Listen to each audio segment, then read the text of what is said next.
Ladies and gentlemen, a very good evening to you, and thank you very much to our candidates for coming along tonight for the Loving Life and Clarence Media Meet the Candidates here at the South Grafton Ex-Services Club. We might start off this evening, first of all, and ask Councillor Novak to do the acknowledgement to country.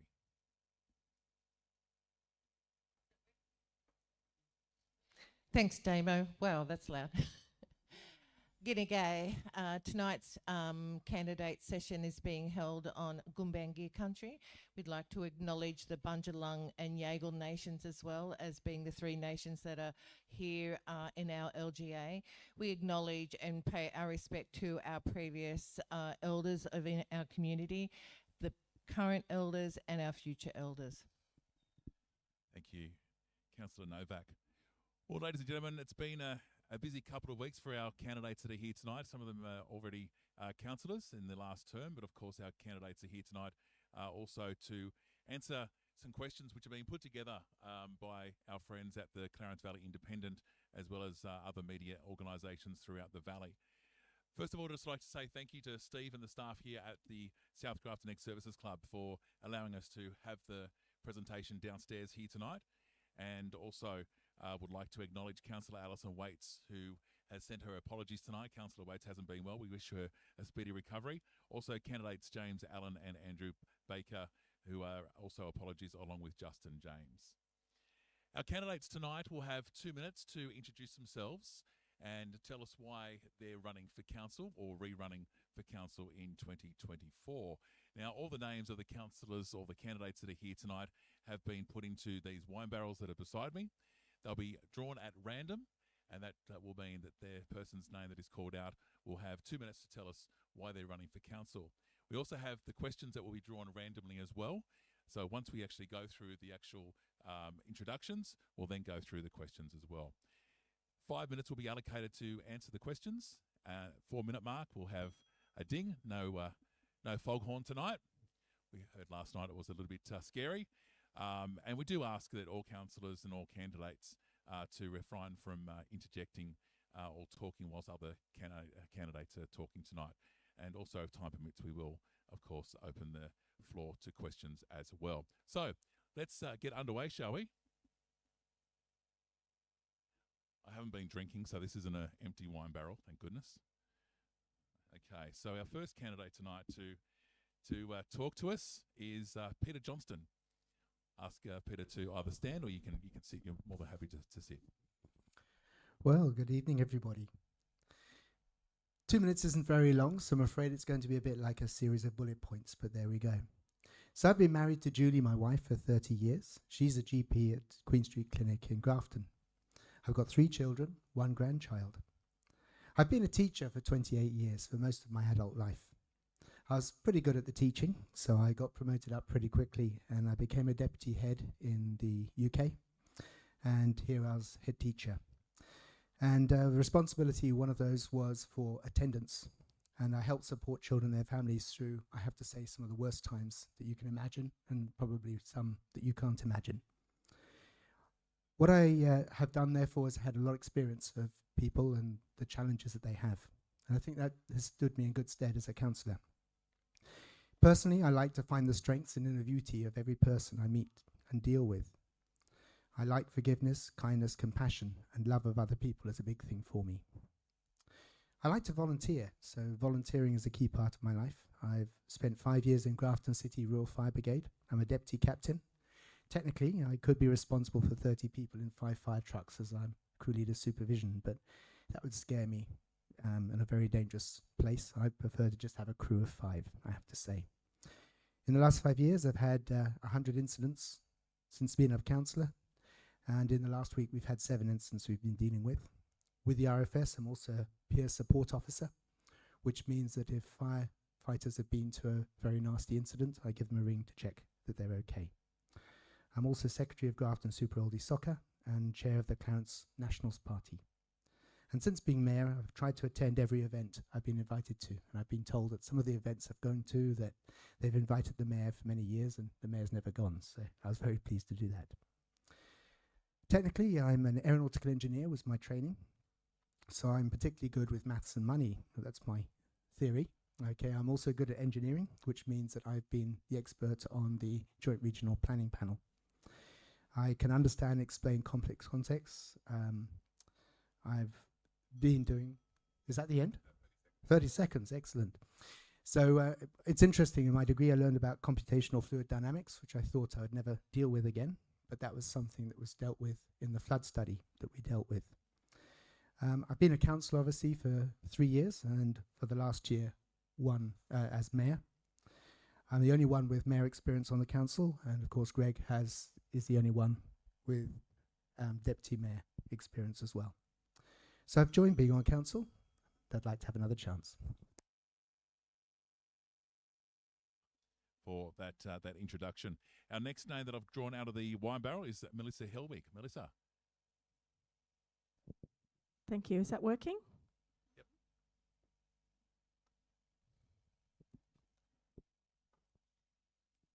Never read a speech off a phone before, so this will be interesting.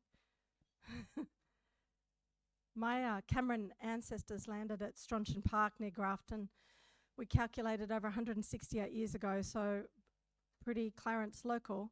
But that said, I've been living overseas and interstate, so I'd like to think I bring fresh eyes to the community. It was common in the 1980s to finish school and then leave from the lower Clarence, and I kind of feel like we stayed away too long. I was born in Maclean. My parents were teachers and farmers, and they met in Grafton. And my husband and I now are sugarcane farmers. In our spare time, we always seem to be digging drains, and but we do take the stewardship of the land really seriously. I went to uni in Armidale. I became a geologist and then spent years working in mining and had a big shift after that and shifted to environmental sustainability. 60 seconds, wow. When my kids were born, so we lived in Mudgee, Niagara and Adelaide. I've worked in local government, first time in 2011 with sustainability planning in Canada, and then in Unley in Adelaide. And I've got a couple of promises here I'd like to make, but you know, it's hard to do that when you're one of 9. I don't like the idea of pressure of housing creating a bigger burden on ratepayers when we don't have infrastructure first. I really want to promote and advocate for diversity. And I'm really keen on making sure we maintain agricultural land. We've been losing agricultural land. Hard to grow when we don't have a base to feed people. And I'd really like to jazz up the place and generally invite more ways to have beauty on the table, in ways that are cheap and quick and community-minded. So Thank you, Melissa. I know that 2 minutes goes quick, doesn't it? It does go very quick. Thank you very much, Melissa. Our next candidate to tell us why they're rerunning for 2024 is Greg Clancy.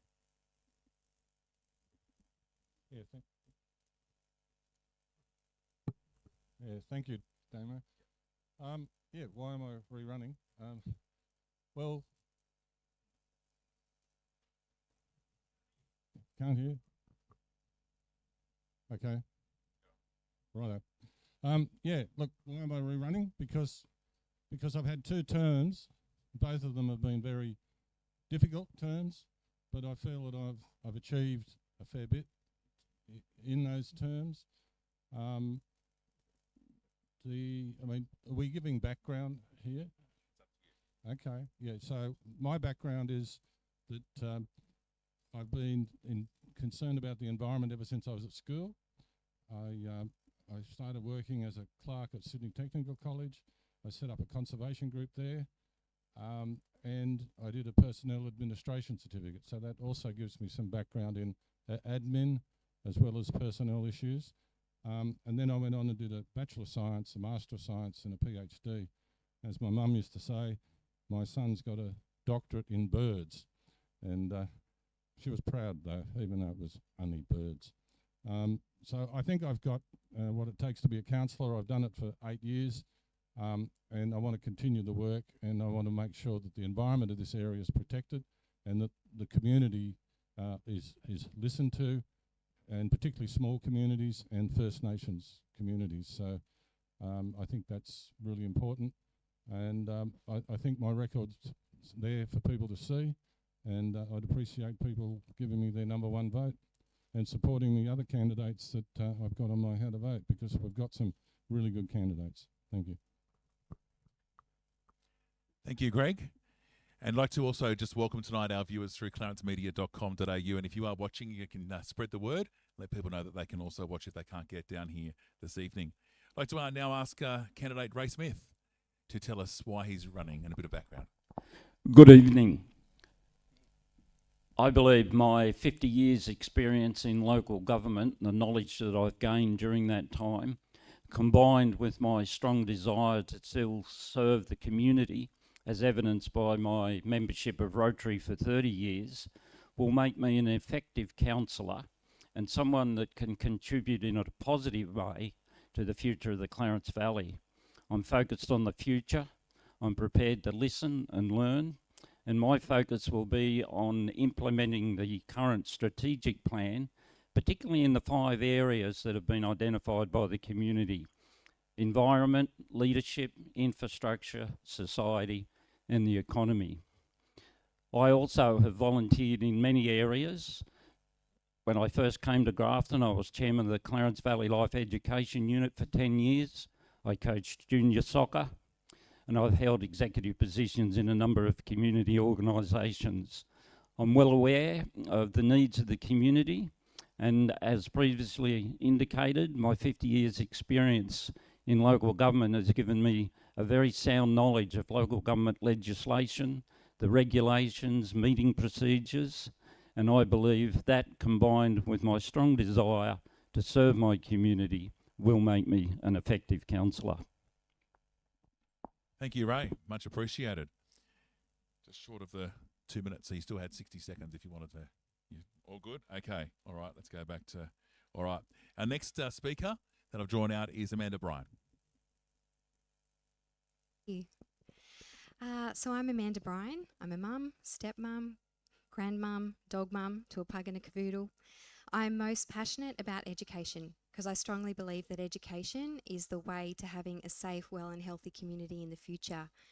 So I taught for many years at Macaulay before my husband and I and some of the kids moved across, travelled around Australia, where I became actively involved in the community through P&Cs and school boards, learning new rules, requirements, procedures, managed a few sport teams and fumbled through that because I'm not sporty at all.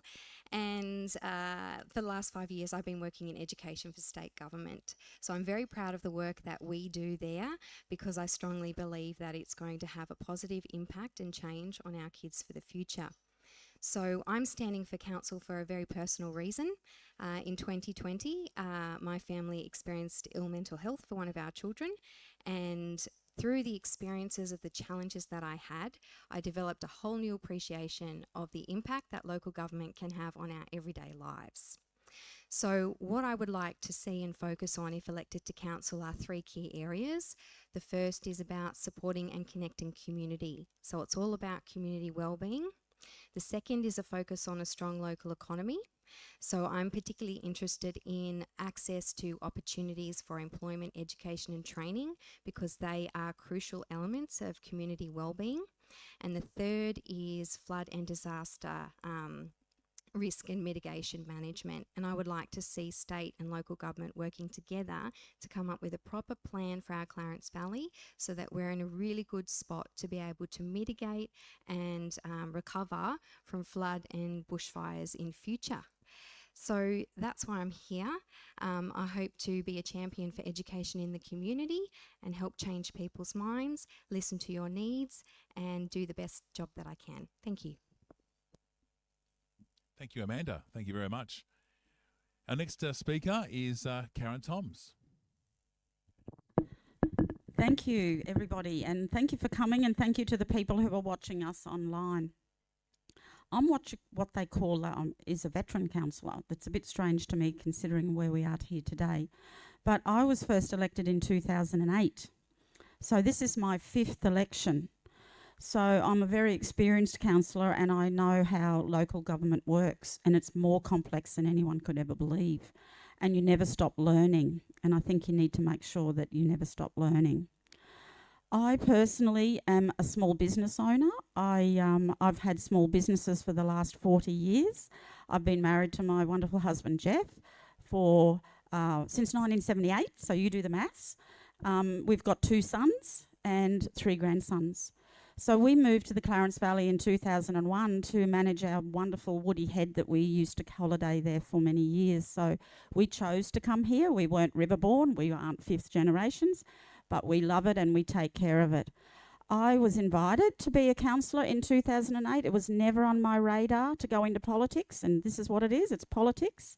I was always volunteering in my community, even in Brisbane, before we came down here. We came here for years as a tourist, and when I came here, I joined the chamber in Iluka, and I wasn't long before I was the president of the chamber. After my 4th term, after my 1st term, I was invited by the Bendigo Community Bank to join, and I've been a director of the Bendigo Community Bank for 11 or 12 years. I'm now the chairman of the Bendigo Community Bank, so I know this club very well. We meet here. I'm very passionate about my community, and I'm also very passionate about disability inclusion.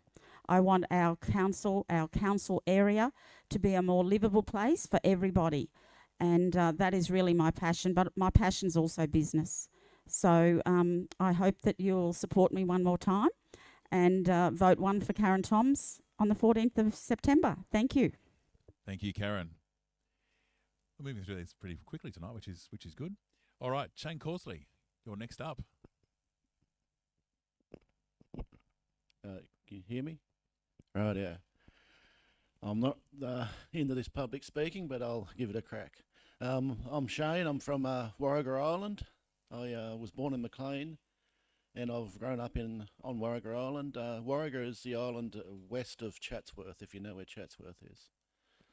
I spent 20 years playing cricket up here in Grafton and Lower Clarence, and now I'm an umpire for in this associations as well.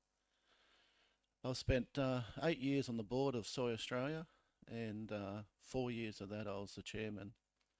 We spent a lot of time dealing with GRDC.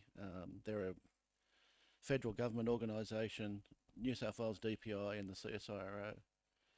I admit I don't have much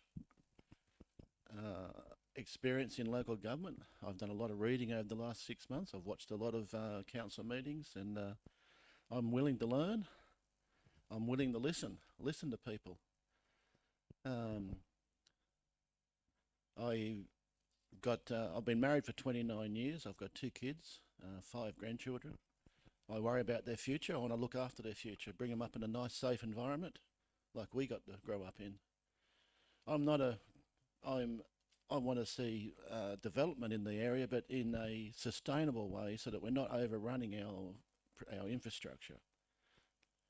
I'd like to see the villages have some infrastructure development done on them to build the communities. I'm a hard worker. If you give me the job, I'll work hard for you and I'll listen to you. Thank you. Thank you, Shane. Much appreciated. All right, our next speaker is Lynne Cairns.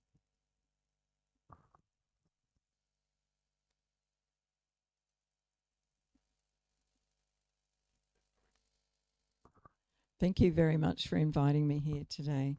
I'd just like to say that I have been advocating for the community. I've been listening, caring, engaging with the Clarence Valley community for years. And I've had people come to me and try to assist me. I've had people come to me and I've tried to assist them with their writing reports and letters to council. Now, I am strong, I'm resilient, and I'm open and honest, and I really would like to see that development is sustainable, and I'd like to lobby for improved health services in the Valley. I would also like to say that my aims are on my flyer, but they also include the lobbying for better health services in the Valley, along with ensuring that there's responsible spending of ratepayers' money. I have been in the Valley for over 30 years. I have worked for 15 years in state government and 11 years in local government, And within weeks of arriving here, I obtained a position with Conservation and Land Management, which eventually became Department of Infrastructure Planning and Natural Resources. And I worked in a number of sections in that, and that was water, vegetation, hydrogeology, compliance, and also geographical information systems mapping. I trained people in the field and the office. My next career move was with RMS, and I worked in the communications section and also in sanctions and prosecutions. I have a degree in information technology, information systems, a certificate 4 in workplace training and assessment, and I also have a welfare officer certificate because I was managing a community centre down in Baulkham Hills in Sydney, an aged care community centre. I would like to be a voice for our community and represent our community. Thank you. Thank you, Lynne. Deb Novak, you're next up. Thank you, and thanks for the invitation to attend tonight. So my name is Deborah Novak, and I've lived in the Clarence Valley, worked and played here for 40 years across the high country down to our low country. I have been advocating for our Clarence Valley for around 30 years when I started at PNC in Maclean. On the back of that first initiation into the PNC, I've now been advocating for the Clarence Valley cold cases, of which there are 10. I've helped mobilise our community through natural disasters. I continue to support and mobilise our primary industries. I sit and support and navigate the mental health space as the co-chair of our Healthy Clarence Mental Health Support Group, and I am also a small business owner, which I have been for 30 years. I'm running again to actually continue my advocacy, and there are a number of matters going forward that I feel really passionate and strongly about, in particular natural disasters and engaging our community in these conversations. Thank you, Deb. All right. Our next speaker to tell us why they're running for council is Cristie Yager. Thank you, Cristie. Favorite thing. Okay. I've always wanted to do that. Okay. I'm Cristie Yager, and I am thankful that you're here to listen to us sell ourselves. We're all very incredible people, as you can hear, and you're very clearly riveted. I often get introduced as, this is Cristie, she has 6 kids. But I can do more than that. I also have 2 businesses that I developed and paid for and run on my own. One is currently not in operation due to the 22 floods, which I also lost my car in, and I finally have just saved up and got another one. So that's pretty awesome. Look, I'm running because I look at my kids and I don't see anyone fighting for them. And I know that I will do that harder than anyone. I went to school here in South, so I'm pretty happy to be in South speaking about this. All my school friends have families and kids, and they're growing up in the valley too, and I'd like to advocate for them and our future. Our environment is being exploited, in my opinion. I think people doing it tough are being exploited. I don't think we are treated fairly up and down the LGA. It is a giant area, and I think that fairness needs to be sort of put to the forefront.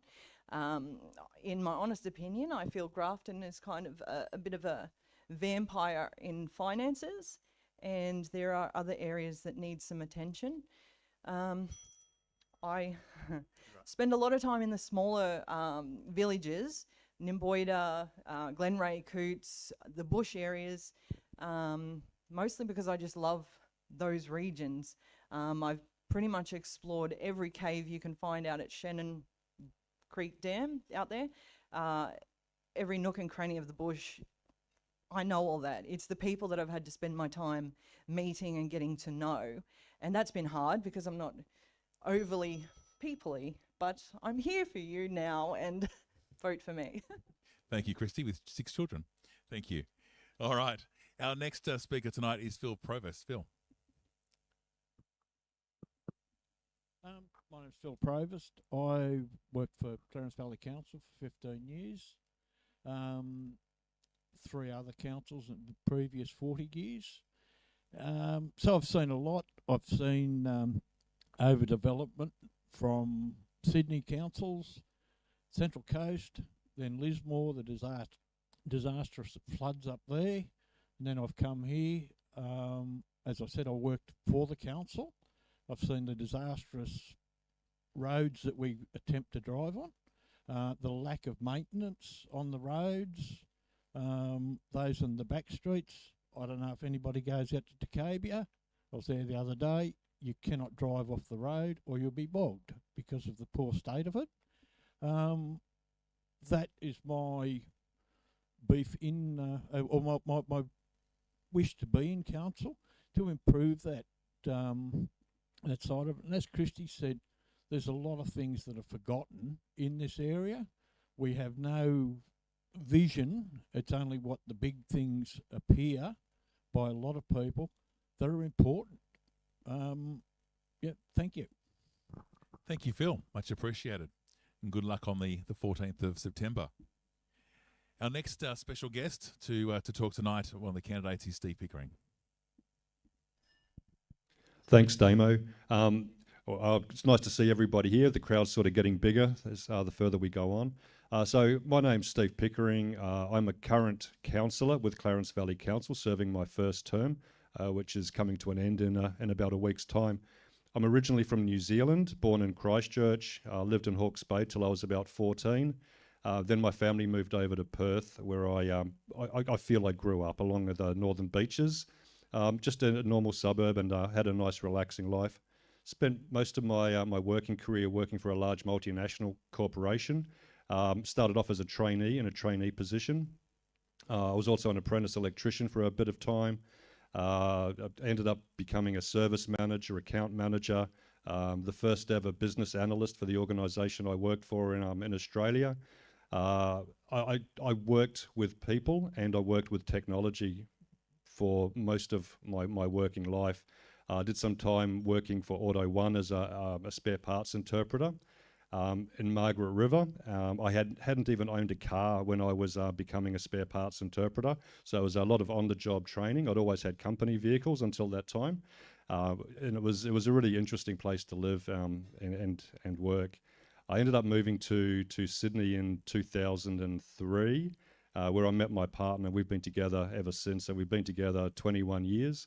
I have a stepson who's now living up at Corindi with his beautiful wife and my 2 grandsons. I've been working hard for the Clarence Valley since I was elected. The reason I nominated in the first place is because I was working for my community, fighting for my community that were sort of left behind. A lot needed to be done, and I've still got a lot more work to do. I've learned a lot since becoming a councillor. I make sensible decisions. The environment's really important to me. Sensible planning decisions are really important to me. Our kids, our First Nations people are really important. Active transport links. So vote 1, Steve Pickering. Thank you, Steve. And our final candidate tonight to speak to tell us why he's running and why you should vote for him is Des Schroder. Oh, hello, everybody. I'd first all like to acknowledge the Gumbaynggirr Nation. I've got lots of Aboriginal friends out there in the Yager and the Bundjalung, which I've been dealing with for years. So I'd just like to say a special hello out there to all my friends out there. I've been running on a vote for me is a vote for experience. A bit like Ray Smith, I've got a fair bit of background in government, but I started off as a regional director on the North Coast, from looking after from Kempsey to the border. And then in 2007, I've been looking after Department of Infrastructure Planning, Natural Resources, and Department of Land and Water Conservation, with about 200 staff. And then in 2007, became a Deputy General Manager with the amalgamation for Council, looking after planning, the economy, environment, basically. And I've attended over 300 council meetings in that role. I retired 3 years ago, I've been thinking about running for council for a while. I think I've still got a lot to offer. I know the area backwards, obviously. I've been in every nick and cranny in the valley. I just about know the roads. I know every village. I was with the villagers in the 2019 fires. I still remember driving out to Nimboida with the fire raging on each side of the road with the fire engines, finding a trapped Nimboida community out there with about a couple hundred people there after the 8th of November. And then I spent months with those villagers out there actually in recovery, like Yager, Dundarban, Nimboida, etc. So basically, it was a big thing. And the other thing is I'm a big volunteer in the Valley. I'm involved in Jacaranda in a big way. I do 500 hours. I'm on the Clarence Valley Anglican Care Board. I'm on the Country University Board, so I'm a big participator in the community. So a vote for me just means I'm going to look after the community. I know every business in the Valley just about through Jacaranda, and I think a vote for me would be very supporting of the whole Valley. Thank you. Thank you, Des. Well, as we've heard from our candidates tonight, wide and varying experience, those that have served on council for a while and those that are asking for your vote on September 14. And of course, pre-poll opens up on Saturday this week, and you've got until the following Saturday to cast your vote, and you do need to mark 1 to 5 on the voting card to make your vote actually count. Otherwise, it would be called a donkey vote, and we don't want any wonky donkeys, that's for sure. If you haven't heard the song, there's a song called Wonky Donkey. Have you heard that? I'll play it tomorrow morning on Kickstart Your Day with Damo on 103.1, free plug. Okay, I've just drawn the first name to answer our first question out tonight. And the question, first of all, is Shane Causley. So Shane, this question is directed to you. Should mining ever be allowed within the Clarence catchment? No. We answered this last night, and we want to look after our river. Our minerals can't be worth that much to destroy the river. Okay, thank you, Shane. Any further comments that you wanted to make in regards to that? I'll keep everything short and sweet. I haven't got verbal diarrhea. Okay, in other words, kept me on my toes. All right, the next one goes to Karen Toms. Karen, where do you stand with regards to the rezoning proposed for Iluka specifically, but also interested in other towns as well? Are you in favour of changing the R2 low density housing to R3 and R1 medium density tourism zoning? What a great question for me. I live in Iluka at the moment. Well, of course, no, I'm not in favour of anything. I have to have an open mind. That strategy, we're talking about the local housing strategy, which is a strategy that the state government has requires all 128 councils in New South Wales to actually do. And we've put our local housing strategy out on exhibition, and we received something like 800 submissions. 500 of those were template type ones, but that's okay. Some people have trouble writing a submission. The staff took some time, and I'm not sure, maybe a couple of months, to go through all of those submissions very carefully. They made amendments to that local housing strategy. For example, in Iluka, there was a proposal to raise the limit, and in Yamba as well, I think, from 9 metres to 12. That was changed, and so they listened to the community. They put up a few more changes, and what happened is that local housing strategy came back to council July or can't remember, August, sorry, time goes so fast, but it came back to council because when council makes amendments to something, a strategy that's been out on exhibition, they can't adopt it if there's been major amendments. It needs to go back out to the community. If it comes back with no submissions, then it usually goes through without going back out. It needed to go back out because it was an amended strategy and it's got some changes in there. As a councillor, I need to have an open mind. I don't have any particular views. I've got an open mind. I've listened to the community, and I know that there are some of them who are very anti what's happening there. I attended a public meeting of about, I thought there was 130, but it says 200 in the paper today. But yeah, we as a councillor, we cannot go out there and support certain things when we have to make the decision. When it comes back to us, to council, we need to be open-minded because we don't even know what that new strategy, what the amended strategy will be like. So to be out there in the community and putting our hand up, which is sadly what some of our candidates did unwittingly, because they don't know the rules and regulations and codes of conduct and everything. It was very easy to get swept away and put your hand up for a motion that was already prepared. But really, you know, you have to remain open-minded, because if you do get elected, if I get re-elected, that'll come back to us and we need to make a decision. So how can we make a decision when we don't even know what the amended strategy will be? So no, I don't have a view either way. I have an open mind. Thank you, Karen. And for those that are watching at home, if you check out Council's website, there's details about the actual drop-in sessions for that actual strategy. Got time? Yep. Can I just say that strategy is out on exhibition until the 23rd of September, so there's still plenty of time to make a submission. And also the drop-in session is in Iluka tomorrow at Club Iluka between 11:30 and 1:30, where our planning professional staff will be there to listen, to answer questions. And I assure you, they're not going to take you into the corner and speak to you privately, like was mentioned at the public meeting last week. And we do have a community participation plan, which is a policy of councils adopted in 2022 unanimously by all councillors. It doesn't have town hall meetings in there, and we didn't get any submissions, and it was unanimously adopted. So to be now saying we shouldn't be doing drop-in sessions, we should go back to town hall meetings, is a bit disingenuous when you had an opportunity a couple of years ago to actually make the change if that's what you really wanted. But no one in the community did, and neither did any of the councillors. Thank you. Thank you, Karen. Just a reminder to the candidates, there's 5 minutes to answer the question, and I'll just ring the bell with a minute to go. Melissa, you're up next, and your question is party politics a good thing for local government? How many minutes preparation time? Oh. Okay.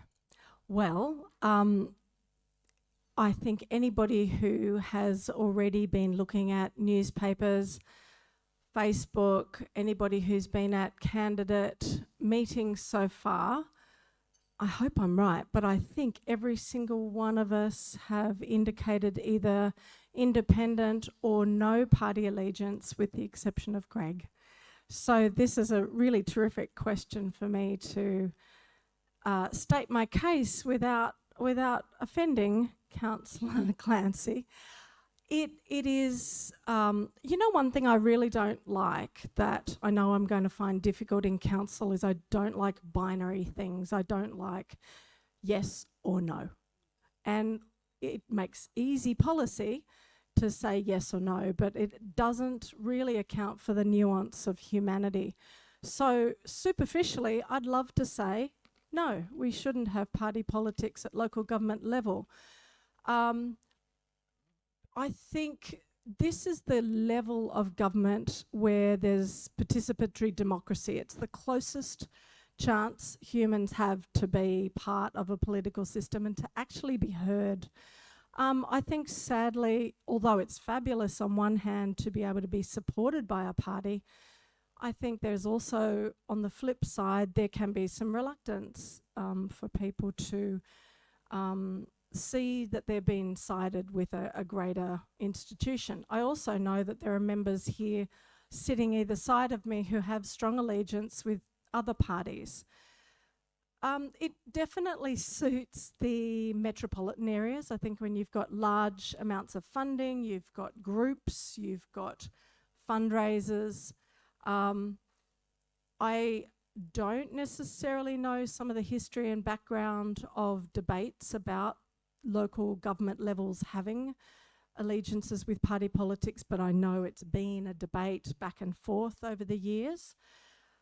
I'm sitting in a weird role because I've been a member of 4 political parties in 2 countries.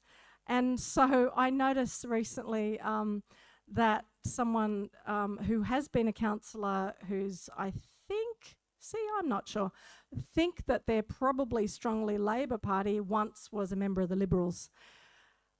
These days, particularly the 2 main parties, the progressive of one party is almost more one way than the conservative. Am I getting it the right way around?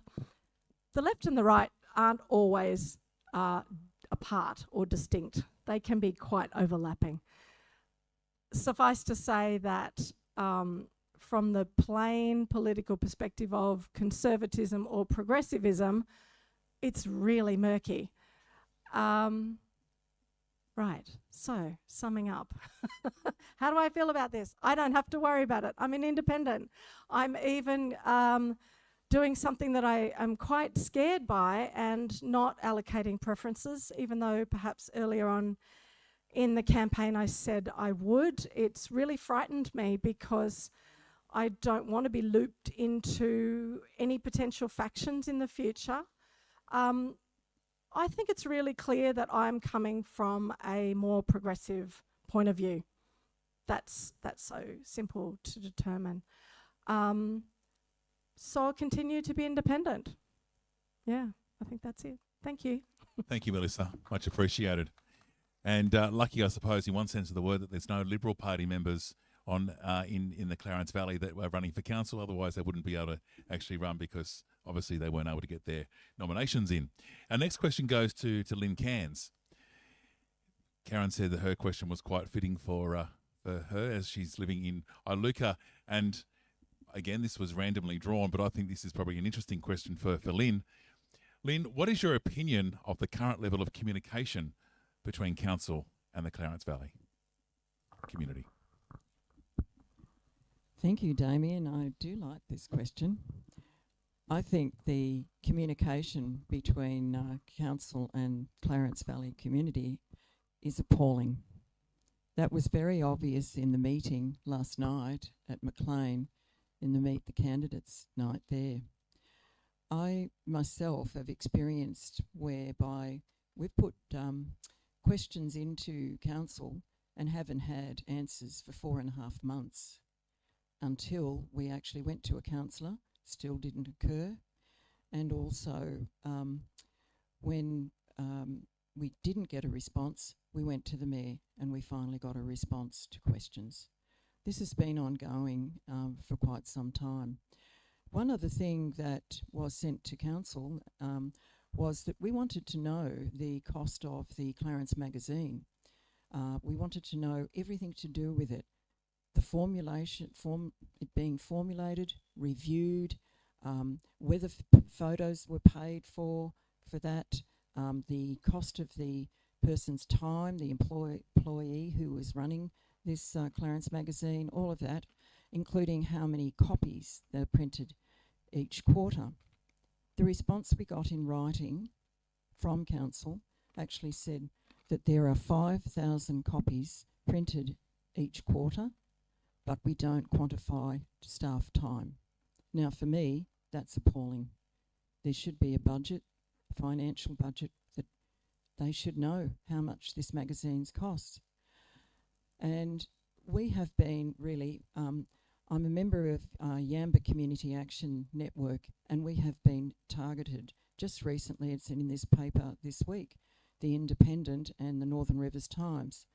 And that was a motion that was put up in council to find out how many resources Yamba can uses and council's time and funds, money, to undertake our GIPA requests. Now, we did 7 GIPA requests of 48 over 2 years. Now, that's nice to have that figure, and the costing apparently that we had cost implications blowout that we had caused with that those GIPAs, was over $1 million. Now, that's just madness to target a community group like that. You talk about community consultation, and yet they couldn't provide us with how much the Clarence magazine costs. Just absolutely appalling, as I say. And people right across the valley have been coming to me many occasions and complaining that council is not responding, it's not listening, it's not engaging. And as in drop-in sessions in Yamba for the local housing strategy and also for the flood planning, the modelling, we had 4 days notice. Yamba had 4 days notice before the drop-in sessions.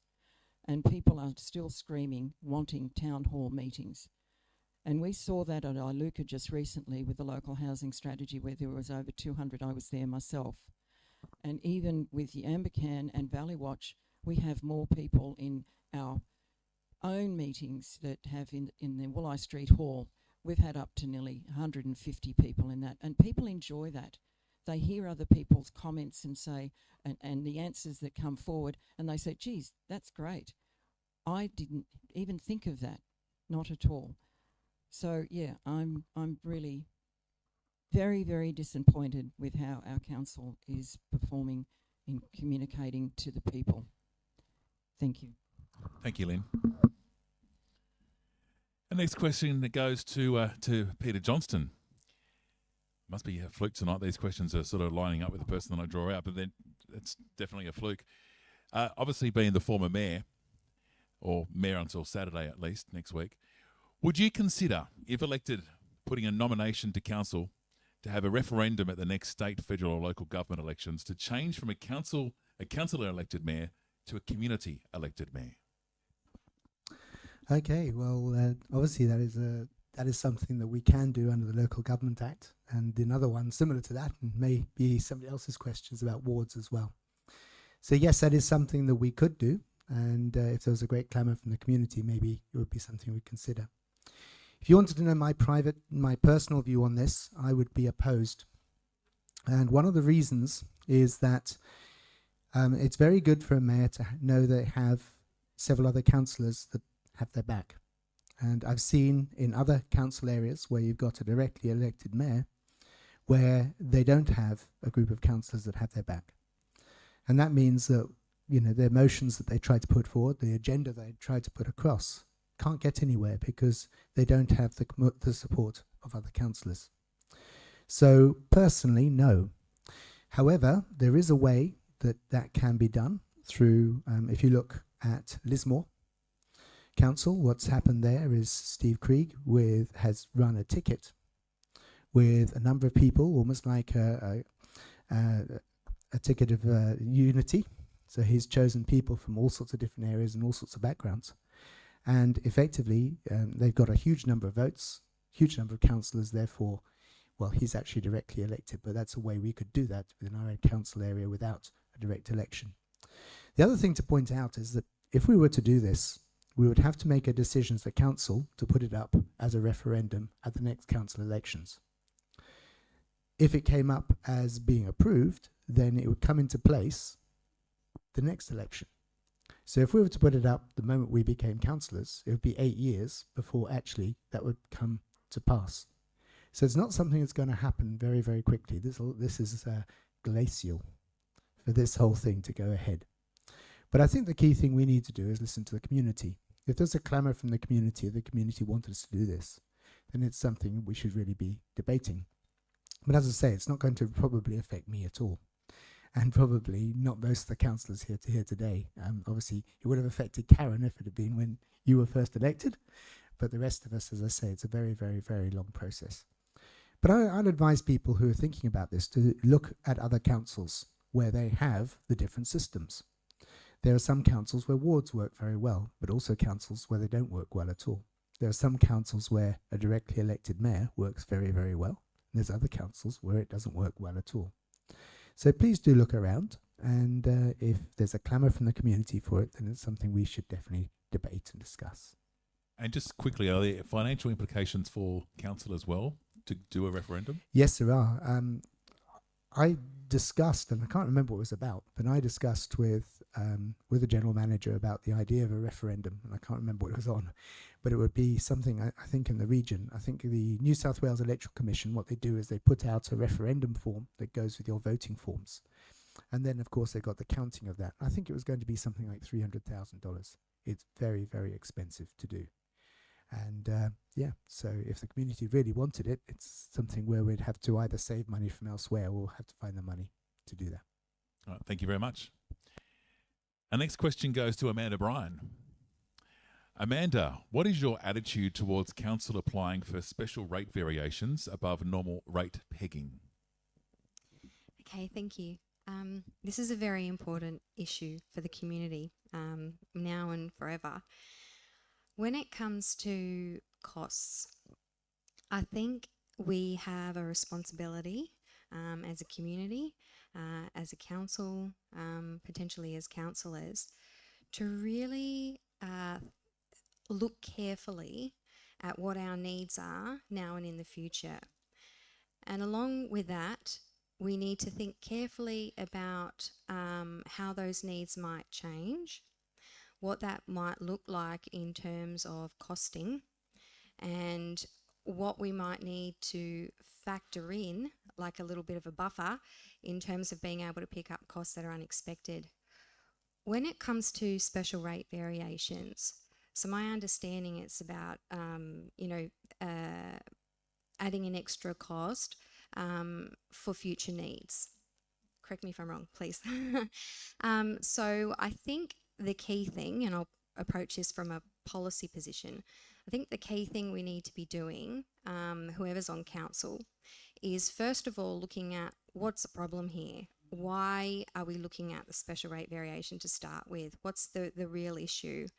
And then looking at all the possible alternatives that can happen in addition to or alternative to a special rate variation. So are there efficiencies that could be improved within council?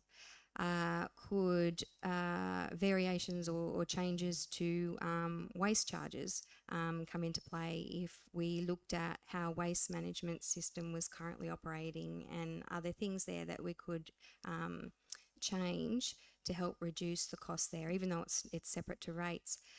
I think we need to be thinking a lot more broadly before any decision at all is made on a rate variation. Once we have all those alternatives, then we need to really go out to the community and say, hey, this is what we have a look at it, what do you think of it? And I understand that that does happen every year, where the community has an opportunity to participate or give their feedback on what the suggested charges might be. So after we've consulted the community, then I guess the idea is then coming back and looking at that and looking at all the options that were provided, seeing what the community's saying, and then there's always a choice at the end. That choice may be, okay, the community doesn't want an SRV, so what does that mean? And we have to be really clear on what that would mean, and then go back to the community and say, hey, this is what this would mean if this was going to go this way. It's a real important process, I think, to have the community involvement the whole way through. At the end, I think it is ultimately the community's choice on what that end decision looks like. It may not be a choice that everyone likes, and it may be a compromise between not having additional costs, but that would mean that we have to cut somewhere, So it's about getting that really careful balance. And that's all I'd like to say. Thank you. Thank you, Amanda. Well said. Our next question goes to Greg Clancy. Greg, obviously not the last year, but the year before, you held the position of Deputy Mayor under Ian Tiley. The question is, do you hold any ambitions of serving as Mayor or Deputy Mayor if you were elected on September 14? Yeah, thank you, Damo. I should point out that these lights are really doing my head in, and I'm not really in a foul mood. I'm just really finding it really hard. Yeah, I've started off with a bit of a headache, and I've now got a bigger one. But anyway, position of Mayor and Deputy Mayor. I think that the position of Mayor is an extremely important position. It's a very large commitment of time. I'm not busting to become Mayor. Of course, if I did want to be Mayor, I'd have to have the support of the other councillors, and that may or may not be the case. I would be interested in putting my hand up for Deputy Mayor, but as far as Mayor, I would have to see who else is putting their hand up. And if there's someone there that I think I could support and work with, I'd probably support them rather than stand myself. But, never say never. Can I quickly respond to the political party thing? Because I'm the only political. Okay. Yes, I'm a member of the Greens. I was supported by the Greens in my election or I am in this particular election campaign as well. But I believe that that doesn't interfere with me being an independent councillor in the way of thinking. I don't have to ring up the party and find out what they want me to say or do. I'm a councillor, I work as an independent councillor. There are other councillors who have political involvements, and I don't believe that I use my party any more than they do. In fact, I'm not happy with the way political parties behave in some other, mainly metropolitan areas. I think there's a lot of behaviour which is not admirable at all. So I would not like to see, for instance, a whole lot of parties in this area and sort of doing the carrying out the behaviour that you see in the city areas. So even though, yes, I put my hand up, I'm a member of the Greens, I've been supported by the Greens, I'm a Greens candidate, but I don't believe that causes any real issues in terms of me being able to think and vote the way I would as an independent anyway. Thank you. Thank you, Greg. I think we've just tried to move those lights for you to make it a little bit easier. The man next to you, Phil, is our next speaker. Phil, even though it may be allowable, what's your personal opinion about development on known flood-prone land? If you have a look around, doesn't matter where you are here, Sydney, up around the Upper Hawkesbury, Richmond, Yamba, here in Grafton, we're protected by a levy that's sort of half-hearted. Unfortunately, it will overtop one day. Lismore's a prime example, where we've got floodland that's being developed. Yamba, there was 100 mils of rain there only a fortnight ago, and we had a fair sort of flooding problem there. With the current fill going into Yamba, it's quite obvious the amount of water running off those elevated lands into there. Then we've got the problem there of James Creek as well. So the legislation is where we can go. Apart from that, we can change the legislation. That's about it. So as a councillor, would you support the laws that council have to actually adhere to? I'd have to. Unfortunately, I'd have to. As they say, they tick the box. You must tick the box. But like I said, I'd like to see the legislation changed so that it can't be done. Simple as that. Thank you, Phil. Deb Novak, you're our next speaker, and the question: how do you feel about lobby groups or organisations who target councillors trying to get what they want or need? And if they are targeting you, would you work with them? From the get-go, I don't work with organisations that promote violence and force as a means to get an answer or an action to their agenda, first and foremost, because I believe people who do that, they might as well go and start a war elsewhere, not within our community. They banned that sort of behaviour a long time ago. And to bring that sort of, I guess, way of doing things is, I think we've grown out of that sort of behaviour. So lobby groups have their place, but they also need to be mindful of there are processes in place in which to lobby us. And whether it be a community group that has a hidden agenda, or a community group that has a whole lot of issues on their mind, is depending on what it is.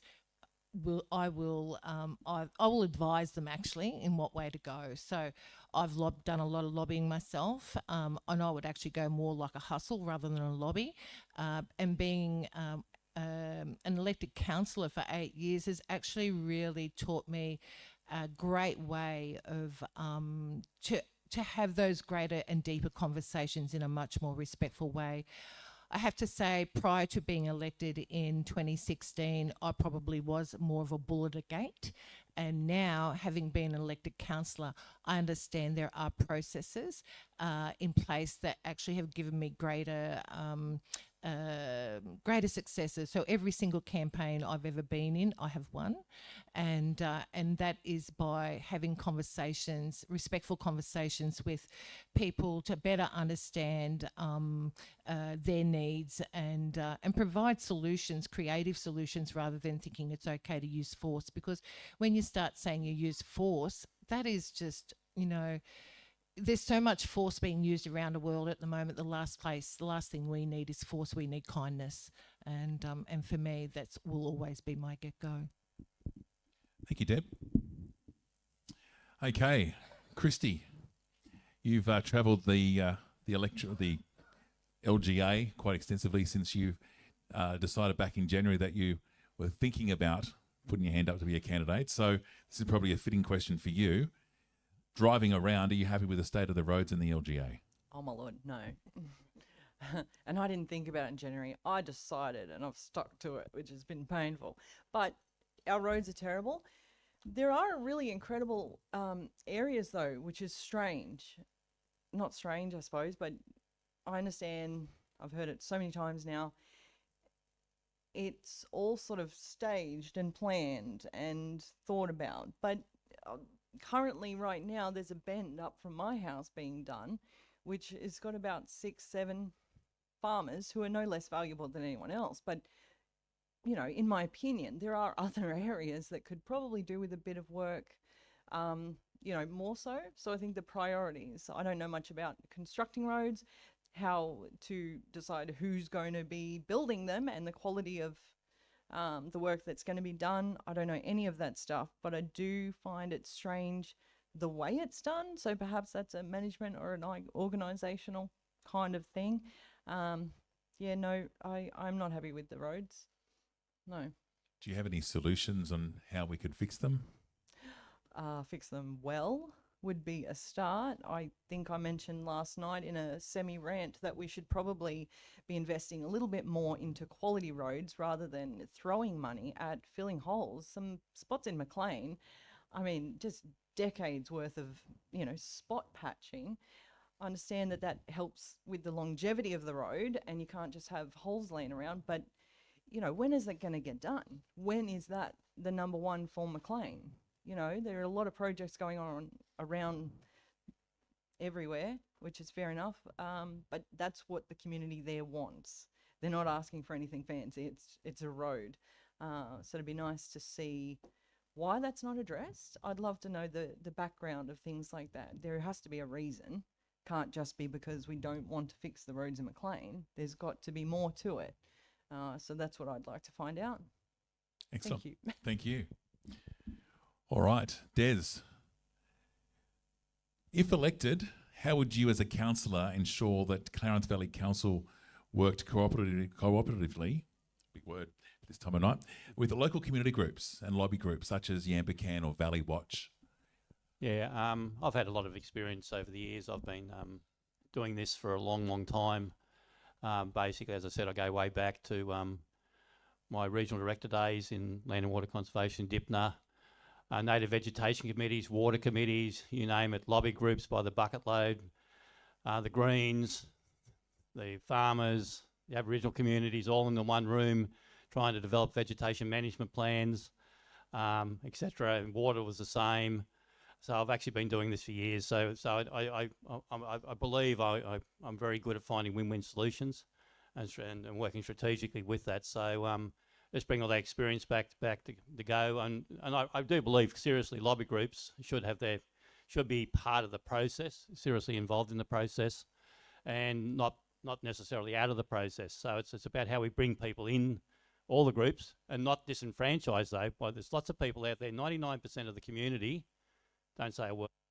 They just happily sitting out there day to day. They might get a bit upset when their road doesn't work or their garbage doesn't work or their something doesn't work, or they get a house beside them they don't like. But reality is 99% of the community we've got out here never says a thing, and it's only that very small percentage. So what council's got to be very careful of is we don't just allow one lobby group to dominate the debate, and that can quite easily happen. So the reality is we've got to be very conscious, and it's very hard to do. We heard this about last night at Maclean. Everybody complaining about communication. Communication with council is always an issue. It's always going to be an issue.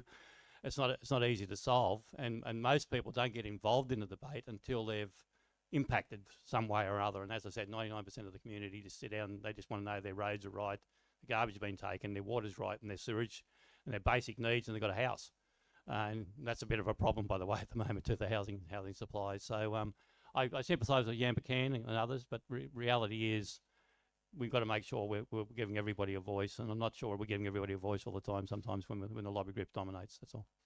Still got 3 minutes to go. Just as a former director of Clarence Valley Council, can I just ask? It's been mentioned tonight and also elsewhere about town hall meetings. Do you agree with something like that? If the town hall meeting is facilitated with a neutral player, maybe. I've been to lots of them. I've been to ones, some notorious ones, if you like, down at Maclean in the days when we were doing the riverfront and others. I think Councillor Baker might have been involved in those on the other side though. But they can go really astray. So the trouble is with the town hall meeting is you don't necessarily hear the voices of everybody. You hear the voices of the strong group, and especially if they're facilitated by that group. And you can bias the microphone or whatever to that group. So if you're going to do them, they need to be done, and I believe you can break them up into working groups. Probably the best way to do a town hall meeting, have them, but then go and break them up and round these tables all around the place, and they do working groups. That's probably the best process you can use. Just a straight town hall meeting, I believe a lot of people get disenfranchised by them, and I know Greg's a big advocate of them, but you can do them, but they've got to be carefully organised and as I said, with a very neutral umpire, and make sure you can actually break it up and get everybody's opinion. Oh, thank you, Des. All right. We've got Ray Smith next to answer this question. Obviously, in this day and age, social media plays a big part in how people communicate, and they obviously share their opinions on social media. How would you, if elected to council, handle an individual who harassed you on social media because of a decision that you may have voted for? I think the first thing I would do is try and make contact with that person and have a face-to-face discussion with them to see what their actual concern was. But if they continued to harass, I think the easiest way is just to block them. But first, find out what the real issue is. That's what engagement is all about with the community. If they have that gripe and they're only prepared to do it through social media, then my personal view, ignore them. But if they're prepared to come to council, to meet with a councillor or meet with the general manager and staff to discuss their issue, by all means sit down with them, address the issue, try and identify a resolution. But we know the catchphrase, keyboard warriors, there's so many of them out there these days that are happy to say nasty things in social media, but front them face to face, and they're not prepared to back up what they put in writing. And I think that's a shame. And I think social media's got a lot to answer for in that respect, that it does hide people behind their keyboards.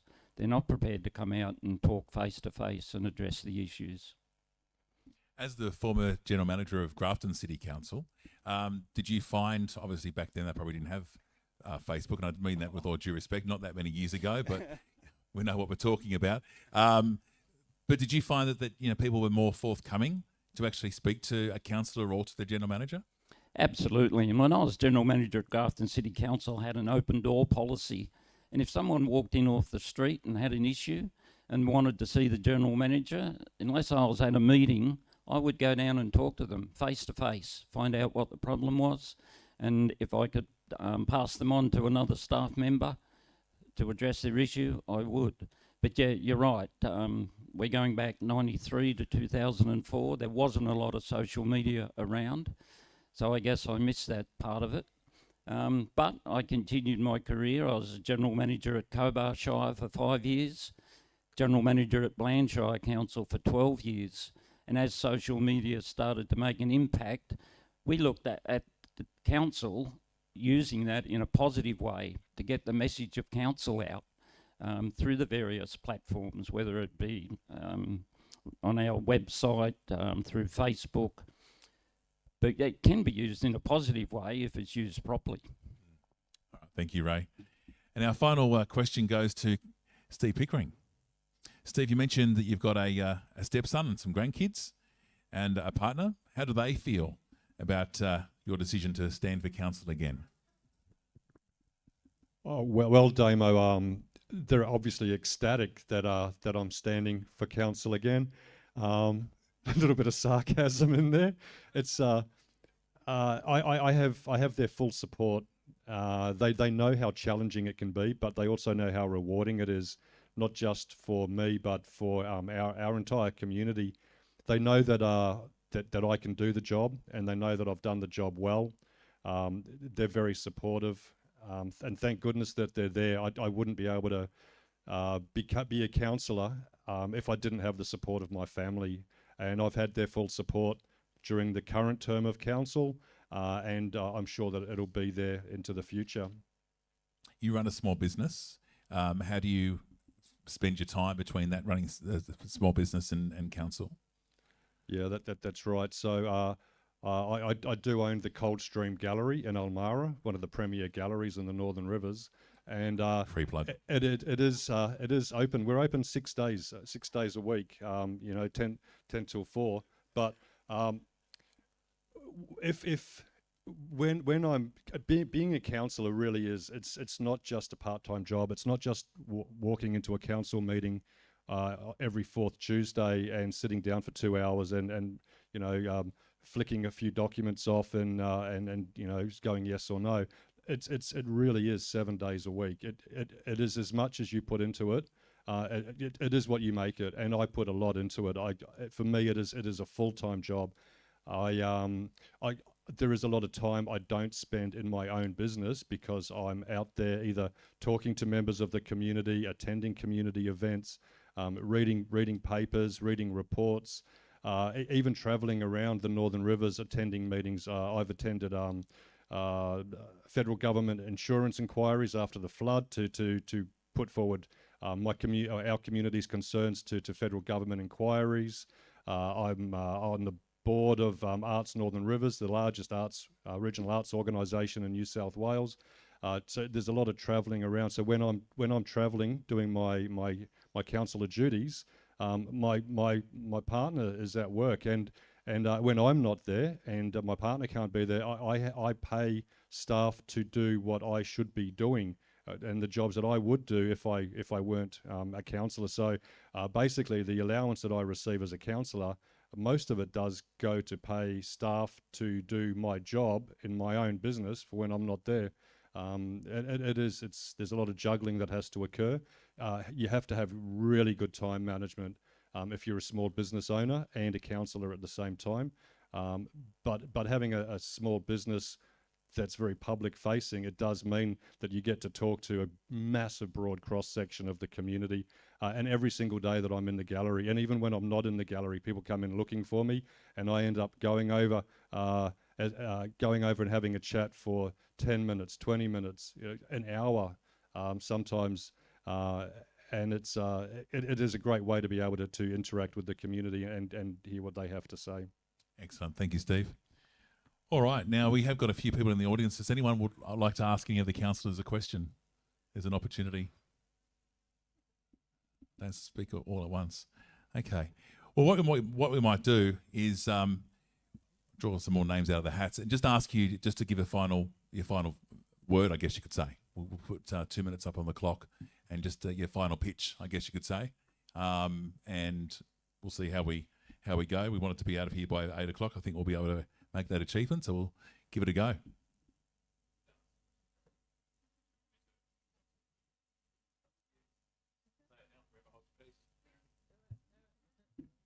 Mr. Gempire Events, free plug, station sponsor. Come on, not going to wait all day. No, go on.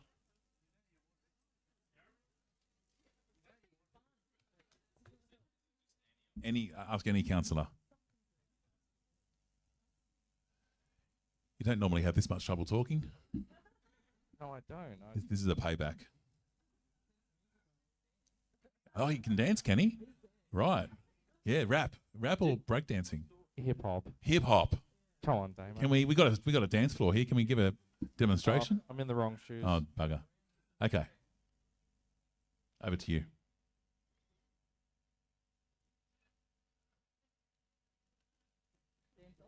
Wow.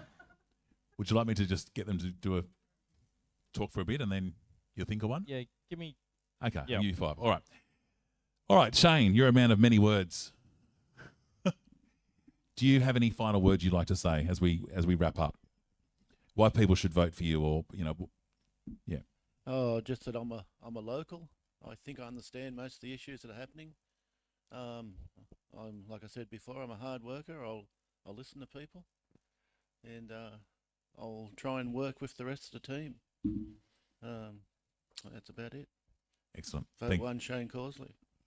Thank you, Shane.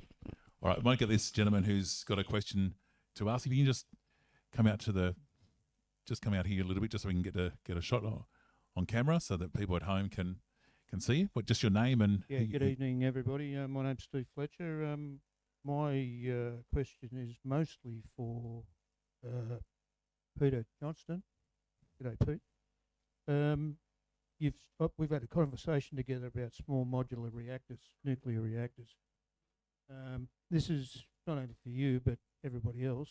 If small modular nuclear reactors are perfected, would you be happy to have a small modular reactor in the Clarence Valley?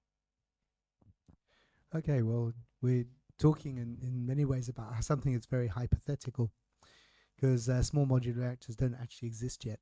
And the thought is they would probably be around in the mid-30s, perhaps. So it's not really something that we can really talk about in great detail at the moment. But one thing we do certainly need to do is we need to think about energy across the country. And it's going to be a big problem, actually, for the present government and for future governments about what that's going to be. However, it's not really a council issue. It's more of an issue that's going to be something that's decided at state and federal level. And it's actually something that, if it was to happen, would be imposed on us rather than something we would have any real say in.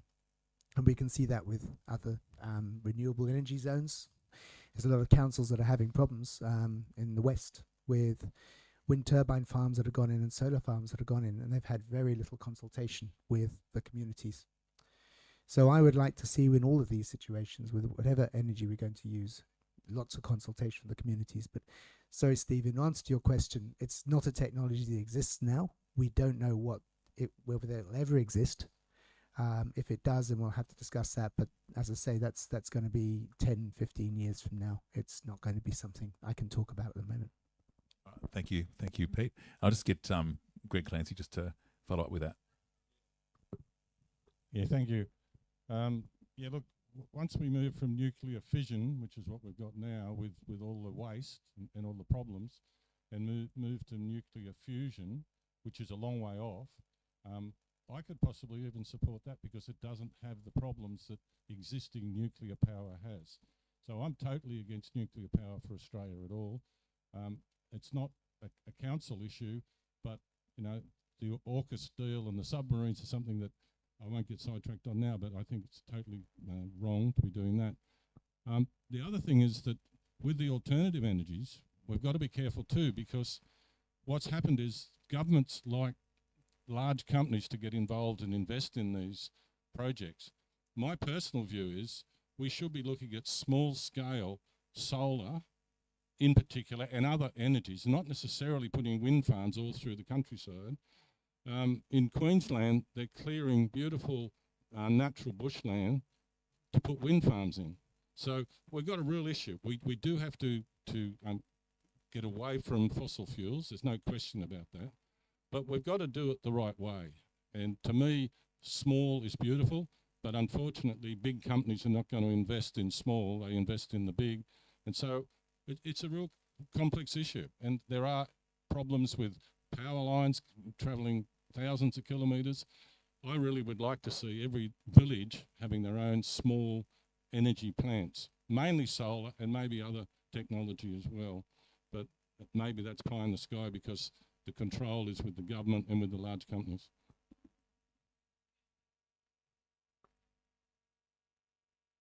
Thank you, Greg. All right, Jeremy, over to you. You've made some notes now, haven't you? Yeah, I don't want to forget what I got to say.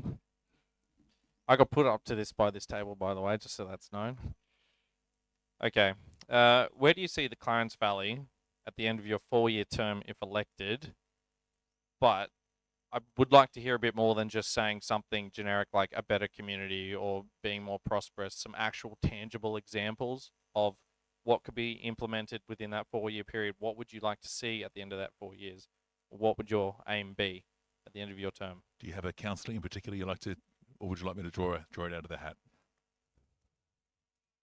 All of them if possible. I would like to hear from Ray and Steve and Peter. Well, we have enough time, so how about we go along the table and do 60 seconds? Is that okay? Sounds good. All right, we'll start down the end with Deborah. You right to start? Can we start that out? We'll start in the middle. We'll go with... Okay, we'll go with Des. Right. Is that on? Hello. My vision would be to have the, I'll go by community, the Grafton Main Street done up, finished. If I was in Maclean, I'd want to see the riverfront finished and that entertainment centre, what's it called, cultural centre, built. If I was there, so that'd be some of the big ones I'd see around the place. I'd like to see our villages all looked after too. So, but that's my, that's some of the ones that come straight to mind, basically. Yeah. All right, thank you, Melissa. There we go. 4 years doesn't feel like a very long time. And as it's been mentioned so many times about how council moves at glacial pace. And that's not a bad thing because it means we almost will rarely go backwards. But yeah, going forwards can take a really long time. I would love to see our first Indigenous representation. I would love to see younger people on council, and I know that we can't make that happen within our 4-year term, but certainly to be able to set some things in motion for the next council term. Yes to riverfronts and beautifications. I would love to see some sort of smaller grassroots, really innovative things. I think it appears that we're very good at the big projects, and I understand that the federal government and lots of grants have provided really big things post-disasters, but I'm really curious about things that are agile, things that bring community in. Is that a time? Wow, cool. I'm excited. 4 years is going to be awesome. Okay, thank you. All right, Karen? Thank you for the question, Jeremy. You are an amazing young man because you were one of our Junior Australia Day recipients some time ago, and I've forgotten what year. I always forget that year. But anyway, I don't want to waste my time. I would like to see more youth in our council, more diversity in our council. But I'm also extremely grateful that I've been a councillor for 16 years. So I've seen the long journey that is now we are starting to see the results, because we have a system called the Integrated Planning and Reporting, and we actually go out to our community, and those 3 major projects that we are now working on is long-term community aspirations. I can assure you there are many other smaller ones. On the Access Committee, for me, advocacy for disability inclusion is really important to me. And I've been on the Access Committee for 16 years, all the time. I love our libraries too. But back to the Access Committee, we have made so many inroads in making our Clarence Valley a more livable community for everybody. And if you look at the council business paper in August, there's a whole long list of things that we've achieved. So 4 years, another 4 years will be fantastic, because this term's been a bit short. But no, I think it's fantastic what's happening. All councils' infrastructure is ageing, and it's something we have to do, is to fix our infrastructure, and it's happening. Thank you. Thank you, Karen. Peter. Okay, I'm going to struggle to fit this in a minute, so here goes. Okay, well, first of all, I'd like to see us put with the proper plans and everything else for disasters, be they floods or be they bushfires. We believe there's going to be more coming in the future. I'd like to see the airport with the fire control centre and an emergency management centre there as well, but also far more industries and perhaps aeroparks that are based at the airport to take that forward. I'd like to see population of Grafton increased by some margin. I'd like to see that we've become a much bigger place and therefore more of a hub for industry and business. And I'd like to see better industries and more integrated industries in the other big towns as well. And obviously then also agri-tourism. I'd like to see more of that happening across the valley. I'd like to see us sorted with water treatment. I'd like to see the sewage treatment done. I'd like to see the pipes upgraded. I'd like to see more footpaths so that people can travel around. Isn't it amazing, the footpaths we've seen around the valley and how that's aided people in their physical fitness and so on. I'd like to speak about education. I'd like to have education happening more here than elsewhere. Clarence University Centre, you know, medical people and so on. And I've run out of time, but I've got loads more I'd like to talk about. There you go. You can have 2 minutes at the end. Okay, Steve. Yeah, there's lots that I'd like to accomplish in the next 4 years. There are the projects that we've already got underway. So I'd like to see the Grafton pool open. I'd like to see the energy targets that council have already set. I'd like to see us being more energy self-sufficient with the implementation of the solar farm, the mini hydro that we're installing out at Rushforth Road for power generation, which are going to completely offset all of council's energy needs, reducing costs greatly for electricity. I'd like to see our community consultation plan revamped with a lot of community consultation so that we can actually communicate with the public the way that they want to be communicated with. I'd like to see our active transport and our disability inclusion action plans realised. I'd like to see some of those, the bike paths connecting Yamba to Maclean underway. I'd like to see Yamba Road upgrade happening. I'd like to see beach access made available for everybody, especially people in wheelchairs. Thank you. Thank you, Steve. Cristie. I'm going to go a bit different. I'd love to see our community a bit happier. I'd like to see more educational resources for younger children, especially the ones that are getting missed out and do not feel included, be it they have a non-English speaking background or a disadvantaged family. I'd like to see, I see a lot of really well-groomed poodles out, but I don't see any wild kids in the trees anymore. Can we make our community a safe place so that we can get back our memories? I want my kids to live here for the 6th generation, and I want them to look back and think, that's where I played, that's the river I swim in. Those are the things that keep us going. I think we really need to focus more on how we're going to bond as community members. I'd love to utilise our community halls, our parks, our playgrounds, our sports fields. Council-wise, we could perhaps look at the fees and charges on those so that people can gather regularly, bring a plate, have a barbecue, hang out. Thank you, Cristie. Lynne. Yes, I'd like to see those projects finished as well, the Grafton Pool, the Maclean precinct and the Yamba precinct.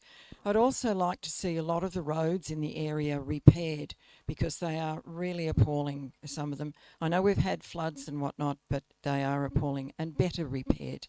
I'd like to see the stopping of the building of developments on the floodplain. It's just been devastating people with water and sewage through their homes, and that really needs to stop. I'd also like to see, I know that there were grants in 2021, as in the business paper, I believe it was July, but don't quote me on that one. Most of the grant funding of those projects, such as the Treelands Drive precinct, the Maclean precinct, they've all been started, but there's one on there that was supposed to be a high priority, and that is the Rural Fire Service shed for Ewingar. And that has not been commenced whatsoever, and yet it was supposed to be the highest. I'd like to see better compliance as well, that council complies with its, make sure compliance with the development applications. Thank you. I know, 60 seconds isn't a lot, is it? All right, Phil. My first thing I'd like to see is the nose in parking in Prince Street gone. It is a pain to everybody. It doesn't matter who it is. The arterial roads, they really need, as everybody else said, money spent on them, the drains cleaned, and go back to what were the councils originally were constructed for, designed for, is community services, not teach kids to play guitars. Like, if you know what I mean, sort of put the basics back into it. As Cristie said, that's where I'd like to see things happen. All right, thank you, Phil. I'm just going to make a statement. I'd love to see a welcome to Grafton sign re-erected that actually you can read. But that's my personal opinion. Sorry. Just declare that. I'll go to the other end. Or do you want to go? Okay, off. No, you're off to you, Greg. Okay, mine's an obvious one from where I'm coming from. In 4 years' time, I'd like to see the whole Clarence Valley much more ecologically sustainable. There's a lot of good things that were pointed out that we need, but within that, we need to make sure it's sustainable. The alternative energy that is being put in, council's been very progressive in relation to that. But even just things like planting the local native plants. We live in an extremely high biodiverse area. We're in the Macleay-McPherson overlap, which is southern Queensland down to about Kempsey. We should be promoting that.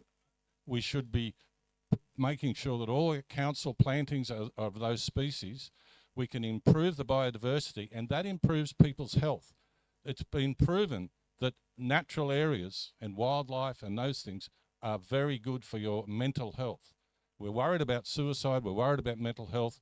All we need to do is to be starting to live with nature and not against it. Excellent, thank you, Greg.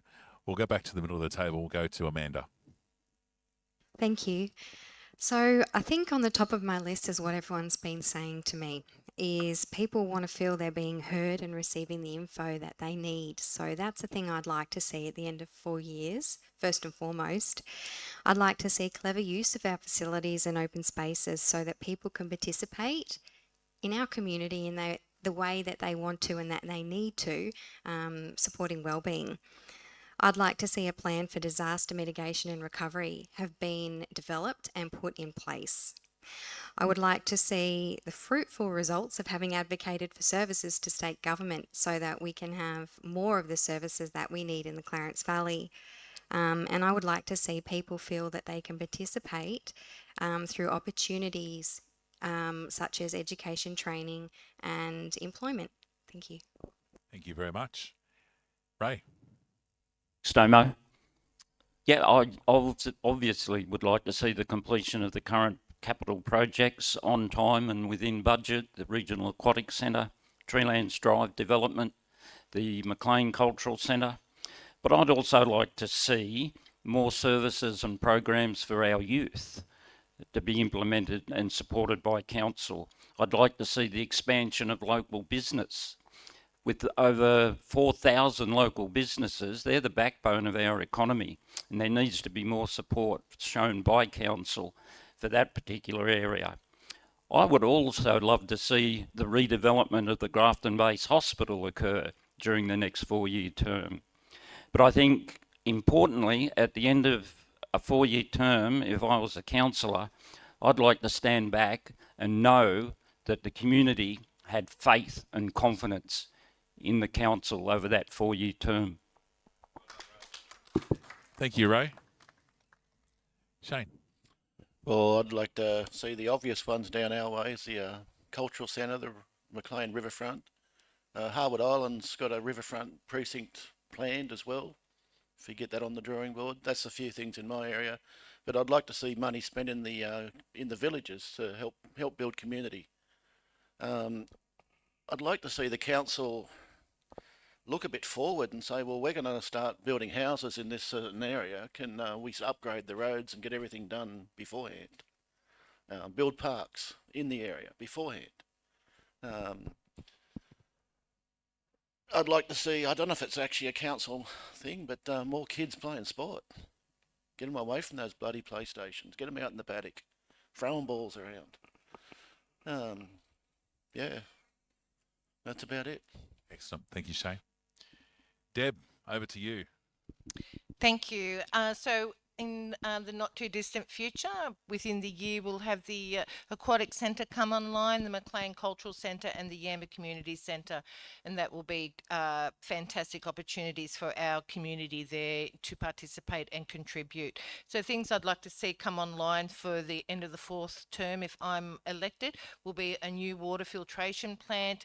These are things that are shovel-ready projects that can be ready to be funded straight away, and that will come through a master plan and business planning. So new water filtration, the Yamba bypass, the emergency Clarence emergency management centre at the Grafton airport, the bicycle track between Maclean and Yamba, the Grafton Sale Yards upgrade, a mental health unit, and the Light Horse Trail from Grafton to Tabulum. And the other one is the master plan be supported at South Grafton here at Hawthorne Park.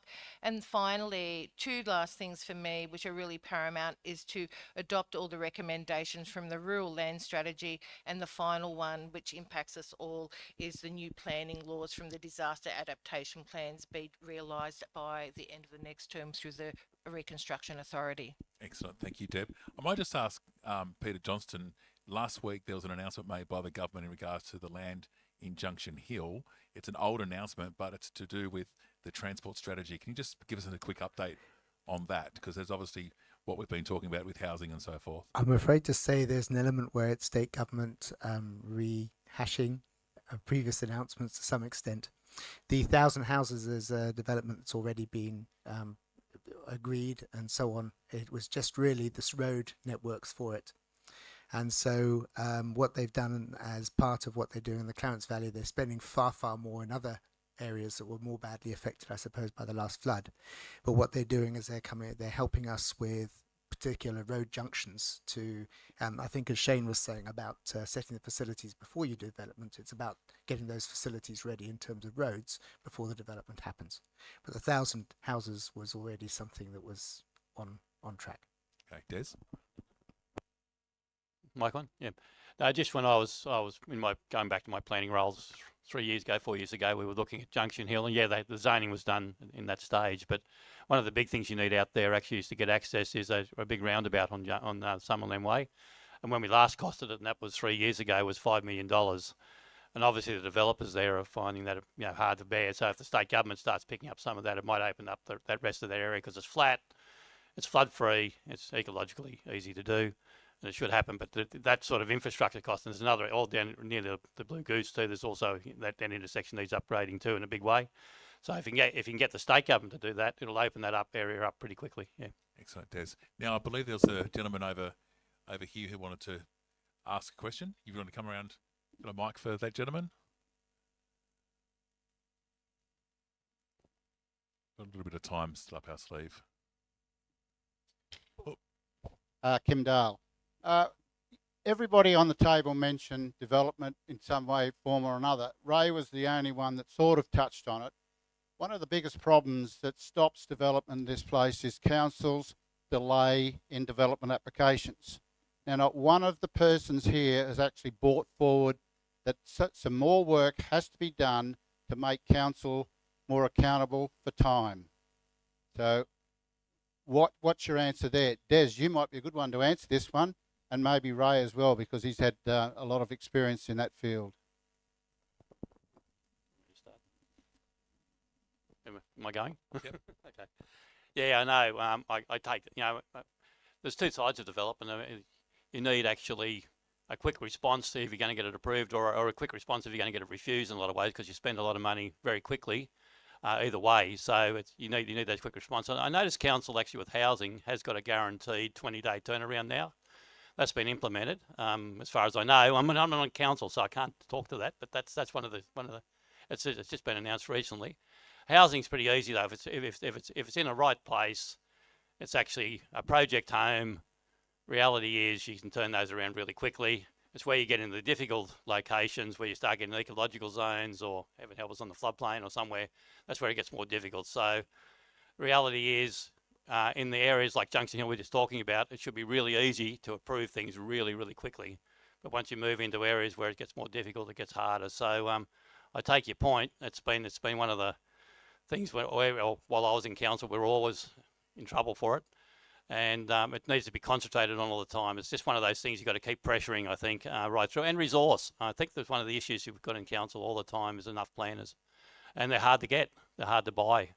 So that's the other issue, having enough staff. And I'm not sure of the situation. I've been a bit out of touch. I'm 3.5 years out now. So it's really hard for me to speak on it. But somebody else might want to say something else from council who's more attuned with it. Deb, did you want to say something? Ray?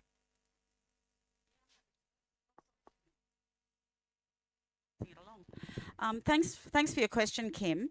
Look, I'm pro-development, and I get hammered for that a bit, but we need to grow some homes. You know, we've got housing issues, the nation does.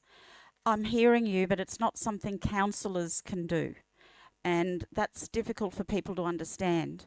There is a new way that we can approve. We actually guarantee that we'll approve homes within 20 days, but they're very basic DAs that tick all of the boxes. They're not difficult ones that need a lot of information. In terms of building on the floodplain, have a look at the Independent today. I've answered that question. And I also heard Ros from the Lawrence Museum talking about the floodplains back in the 1800s. And I went there with my question, so I was quite tickled pink she was talking about that. We've been building on floodplains since colonisation, since the Clarence Valley was discovered. The government in Sydney sent ships up, and entrepreneurs came up and they settled on the Clarence River, and we still have those settlements on the Clarence River today. So building on a floodplain is not new. They talked about flood boats and things today. Ros did from the Lawrence Museum. It's an amazing place. They've got one there to have a look at. So the government makes the legislation that allows developing on a floodplain. Most of the Clarence Valley is a floodplain. And of course it's been highly modified by flooding infrastructure like levees and all sorts of things. So I am one of those councillors that understand that we need to grow homes. We do. And unfortunately some of our developments, the bigger ones where the developers, they're treated like they're bad people. But without developers putting forward their money and having a gun putting forward, we wouldn't have homes. I wouldn't be living in the home I'm living in, or, we all wouldn't be. So unless you live on Yamba Hill or somewhere, you're on a floodplain.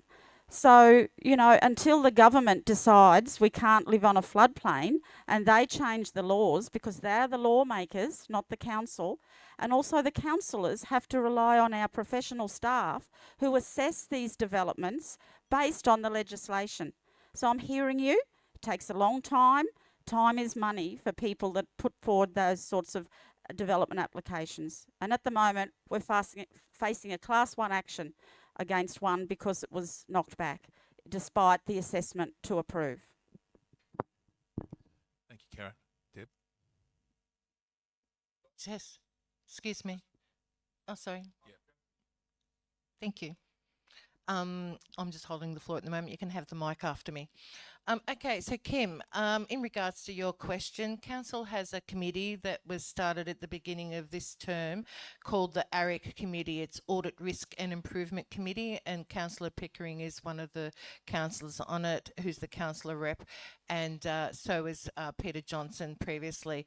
And that committee actually is appointed outside of council. So they sit and do audit, risk and improvement over our policies and processes.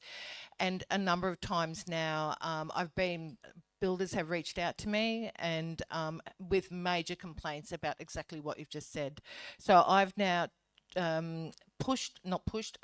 sent those to the committee, and that's actually now being reviewed. So when you have these sorts of matters, you can bring them to us or to your councillors, and in consultation with the mayor or the general manager, either the issue can be resolved that way, or if the process needs to be reviewed so that it is constant improvement, you can actually this can actually move through to the ARIC committee, and I've got a couple through there at the moment.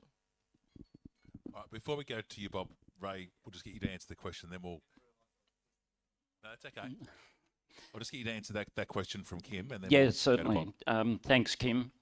One of the dilemmas that a council faces is the interference of the New South Wales state government. A council, apart from the Local Government Act, is confined by over 100 other pieces of legislation. If a development application comes in for over a certain value, it has to go to the regional planning panel. So it's out of council's hands. They get the opportunity to assess it, but not necessarily approve or disapprove of it. It is frustrating. But even down to a simple DA, and I talk from experience, I submitted a DA for a garden shed and a carport in April. Had to go through the planning portal. I had knowledge of the planning portal, but I still found it frustrating, and I've only just got approval now. So it can be very frustrating from a garden shed to a multi-million-dollar development. All right. We just got two more candidates. I just want to answer that particular question. Lynne?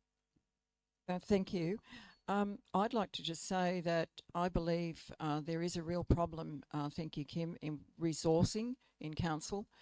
We put in a GIPR, and when I say GIPR, it's like a Freedom of Information. It's Government Information Public Access Act. And we've discovered that between May 2021 and May 2023, there were 175 staff who left. Now, that's out of 487 people that we were found out. So it is a resourcing problem, and expertise and experience has just been walking out the door. Very hard to replace. In relation to floodplains, over the years, the habitable floor height has changed with the flood modelling that has gone on. But unfortunately, what's happened is, with the higher habitable floor height, when you're building up and up and up on a floodplain, what happens to the existing homes? And that's what happens is storm water and river water goes through them. In Yager in 2022, and we had 274 mils of rain on the 28th of February. We woke up to the road closed. We were cut off for 7 days.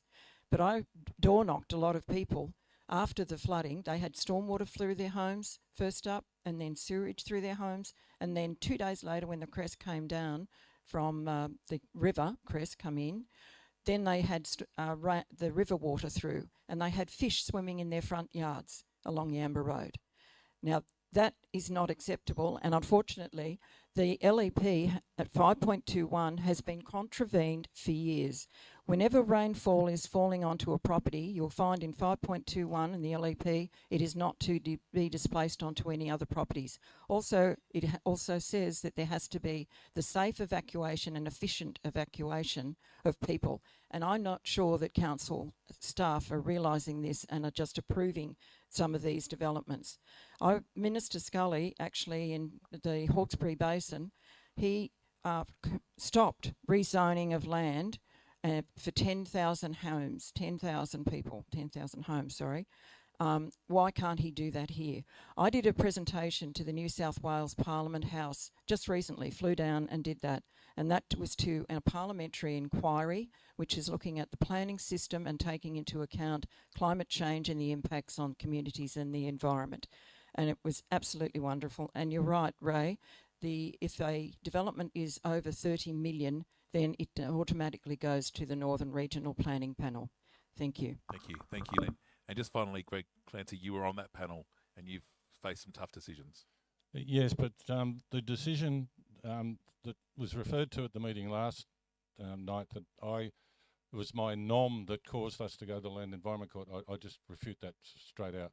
It was a decision of the Northern Region Planning Panel. I wasn't on that particular panel at that time. I'm now the alternate. Now, as far as developing on the floodplains, just because we've done something for a long time doesn't mean we should continue to do that when we realise the problems that we now understand. The floods in Lismore, the floods in the Clarence. We've got to rethink things. Just because it was done in the early days, floodplains were developed in the early days mainly because transport was mainly by steamer and boat.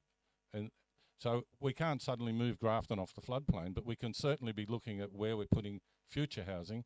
And Des is right, Junction Hill is the ideal place because it's above the flood level.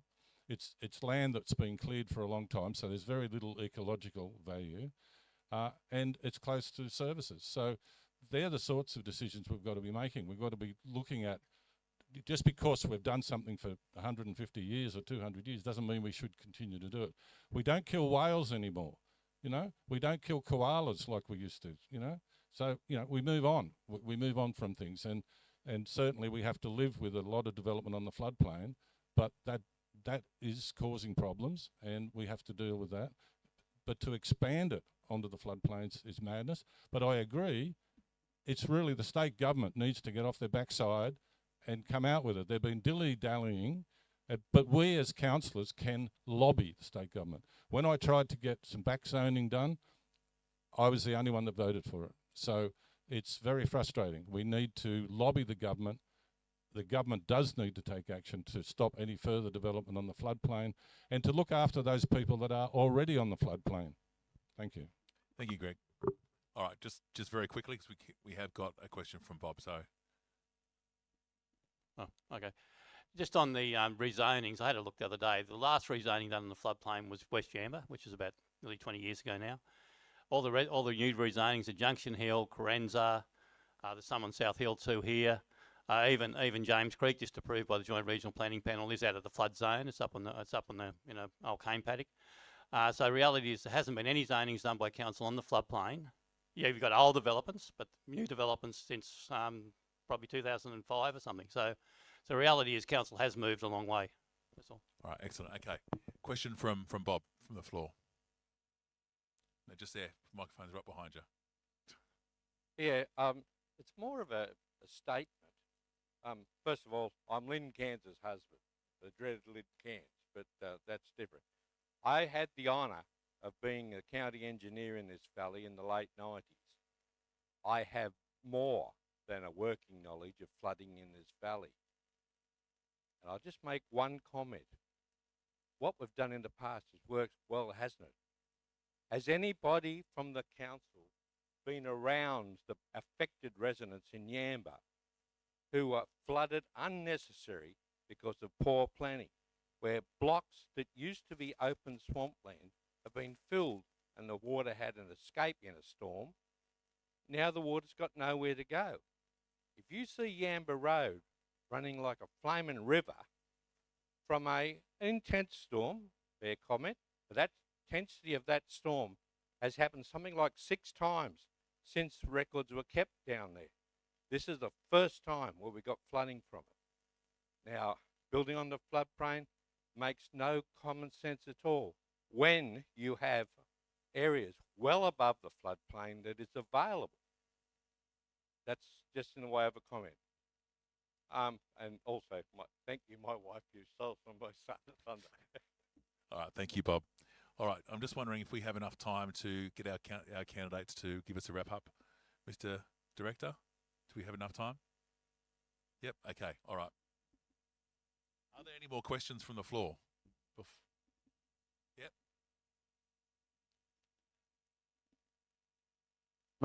Allan Marsh. I'd just like to know what the incoming councillor candidates have in intention regarding the homeless hovel over at the South Grafton trucking memorial park. It's in my opinion, it's a disgrace, and I think council really should be looking at what a permanent solution is to the homeless over there. There's no toilet facilities or showers, and I just think, you know, it's council's position to do something about that situation. All right, Ray, why don't you start there, then we'll come to Cristie. Allan, I'm also the current president of the Grafton Midday Rotary Club, and on the 22nd of September, we're holding a community conversation, and you're well and truly invited. It'll be at the Grafton District Services Club. As president of the Rotary Club, I've taken on that project to look at what are some of the possible solutions to that issue, not as council, but as a community member. And I'm inviting as many community people as possible to come along to that session so we can get their views. Following that, there will be a major forum later in October to look at what those solutions are and if they are implemented or can be implemented. But certainly, I think at the moment, council's between a rock and a hard place. They own the land, but if they force those people out, half the community will be up in arms, and while the other half of the community believe it's an eyesore. So it's a very difficult situation to address. Deb, we'll go to you. Before we do, I think it's also a state government issue as well. I know I interviewed Rose Jackson during Homelessness Week, and she gave us the undertaking that she would come to Grafton and go through the old Grafton jail to see whether or not that's a solution or a temporary solution to find accommodation for those people over there. Deb? Thank you. Clarence Valley Council's role in this is to facilitate the conversation. We don't have all the resources to fix the problem because the problem is actually very complex, and it's a humanitarian problem that's been created by a number of issues that have amalgamated and come into seeing that's what's happening there. So basically, I run the Grafton Farmers Market, and we moved our farmers market from a twilight market to a morning market because of the homelessness issue in the market square. We've been feeding and supporting those people, but it's got too much violence that's in there now. But what happened, council hosted a meeting 3 months ago, a forum where we brought all the agencies in and the councillors were invited to tender that. So we had the homeless people who support the housing, we had First Nation, we had mental health, we had police, and that was a really fantastic forum. So those agencies are already out there supporting the homeless folk there. But there's other issues along with the housing issues as well, because even though they say there's a chronic shortage of houses, there actually isn't. There's actually over 3,200 empty homes here in the Clarence Valley that sit with nobody in them. So it's actually a usage issue, not a housing issue. We have over 800 Airbnbs, and that, I mean, that's fine there, but there are over 3,200 empty homes. So for me, and I've been having this conversation with other people as well, it's very difficult to do a fix straight away, but by working together, bringing everybody to the table, including churches as well, because you know, we have organisations out there that are paid gazillions of dollars to work with homelessness, to work with mental health. We don't have a mental health facility to support anybody here. So, you know, it's just such a complex issue, and there's no Band-Aid solution. And, you know, I just want to thank you for, you know, raising that tonight as well. We have a role in that to be a part of the conversation, but to also be a part of that solution. That can be taken up again with the new council. So we've done our bit as the old council moving out, but it can come back. The community can approach a councillor to put a notice of motion on the table to have some work done or a report done as well on the back of these conversations that Ray's actually working through with Rotary. All right, I'll just go. Did you want to say something first, Cristie? Yep. And then we'll come to Mel. Lisa, sorry. Okay, so I feel like this has been a conversation for a very long time. Homelessness has been a problem forever, but it's grown and it's been exacerbated through many different things. I'm a big believer in dignity. I don't really care who you are or what you've done or whatever. We are people, and I think morally we have a dilemma, not necessarily. We know the government has a problem, we know that, and I think as councillors perhaps we should be looking to the next level of government and perhaps trying to talk to them and see what they're actually going to do. What we could do as council, perhaps some portable showers or toilets or rubbish, you know, facilities for rubbish, address the things that the community surrounding these new communities that are being created because they feel safer together, what they need so that the people around can sort of, you know, and I think, to be honest, South Grafton there, it's not our only problem. It's the only problem that people see in a very concentrated form. It's right there. And it makes you think about yourself.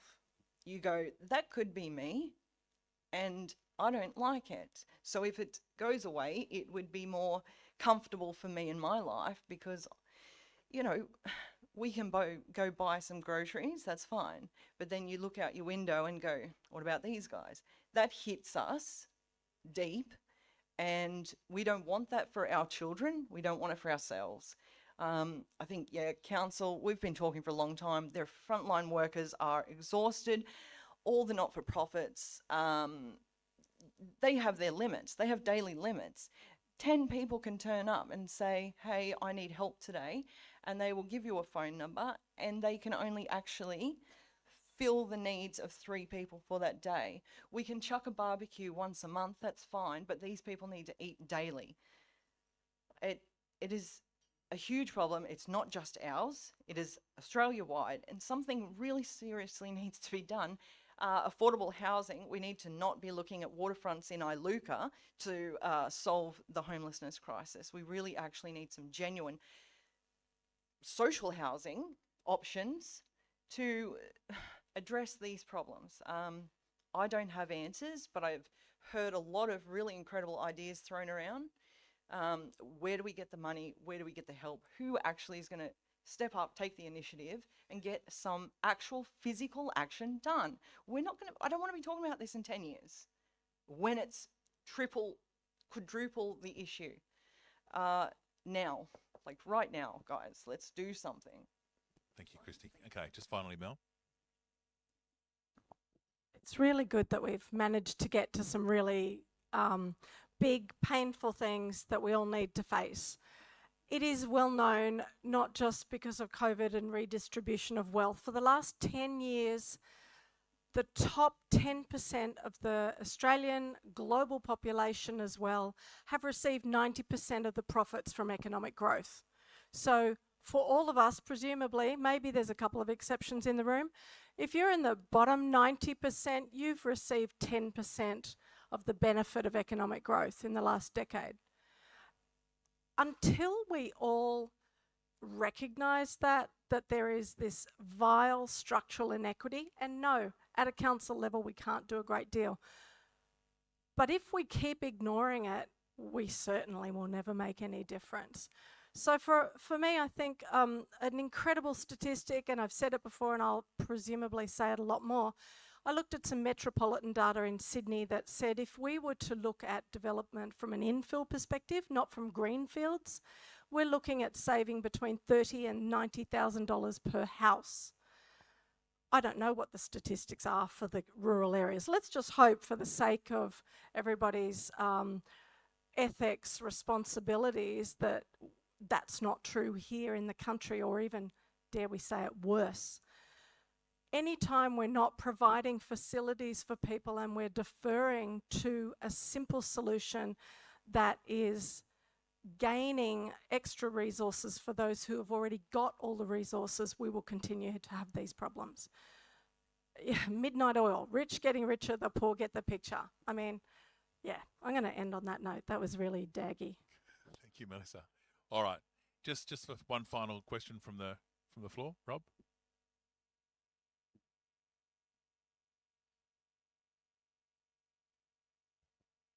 Thank you. Just before my question, just commenting on Kim Dale's comment a while ago. As far as DA is concerned, it's exactly right. There doesn't seem to be a great deal of knowledge or importance about looking after developers or investors and so forth to get their plans and so forth through council quickly. Look, it doesn't have to be a massive development or even brand new houses that's a concern. Big concerns are even small things such as Ray said, garden sheds or awnings or small modifications and so forth to your business premises. Sometimes with the rules and regulations, these things can take 6 months, 12 months, and in one case with one of mine, about 8 to 9 years. So it's not very good. That needs to be looked at. Now, the question I have is of the councillors here and those prospective councillors, who would support street cameras? We've got major issues with crime, which have been going on now for some years. But some progressive councils actually design integrated street cameras within their streets, main streets, roundabouts, etc., etc. Goulburn, Albury, and many others, but it seems to be pushed back against in the Clarence Valley over the last 10 to 15 years. No one wants to seem to know about that. All right, Peter, we'll go to you first. Okay, I think people get quite worried about CCTV cameras and what people are going to think of them. I was actually responsible for putting in the CCTV cameras at South High, and there was the same fears there, to be honest, but they were wildly popular with the students, wildly popular. And after the initial 4 that we had up in the areas, it went up more and more and more, because actually that's what the students wanted. And I can understand the concerns that people have. I have to say, I used to live in the UK, and if you go around London, there's very few places you can go where there isn't a CCTV camera that's on you, and people don't care. If you know, why would anybody be interested in me walking down the street to go shopping? And the answer is they wouldn't be. But if I'm doing the wrong thing, then I probably don't want the cameras, but I'll go elsewhere. The only thing I would say is CCTV cameras tend to displace crime. So the street it's down, the CCTV cameras there is great, but then it displaces crime elsewhere. And therefore you lead to this thing of a burgeoning of CCTV cameras. But personally, I'm very much in favour of them. And we've got to make sure that we do whatever we do legally and with privacy in mind. And, you know, there's that there, but I'd like to see that happen far more. Thank you. Des? Just a comment. There has been CCTV camera programs before. The Chamber a few years ago, it's true, the Chamber of Commerce actually got money from somebody. Anyway, state government or federal government anyway, and they actually implemented a shop type CCTV cameras. They actually, if you were a shop, you could actually then, you know, get the subsidy, if you like, to put them in the shops. So that program, I'm not sure what's exactly happened to it since, but there has been programs before. So there is some people that don't mind it, but the whole street camera thing was always a bit, you know, people were a bit hesitant about it, as Peter said. So, yeah. Right. Deb, did you want to say something? Yes, thank you. So to that gentleman, I just wanted to let you know that the state government has spent $145 million on creating that online DA portal and recently spent $10 million trying to fix it up. So I think that's where the problem is actually. The CCTV, I've had a number of people in Yamba who have annually on the receiving end of tourism abuse, and so we've worked out a bit of a strategy now, having a conversation with the police and with staff here, and so we're looking at possibly bringing in a mobile CCTV camera in Yamba for a period of 6 weeks, because for the police, we are their eyes and ears, as well as the eyes and ears for council. A lot of the residents who are impacted by these tourists have been briefed around what the police actually need to make charges and arrests, and a lot of it is actually whether it's a photograph, video from a phone, or hopefully from a CCTV that might start reducing a bit of the problem during holiday times.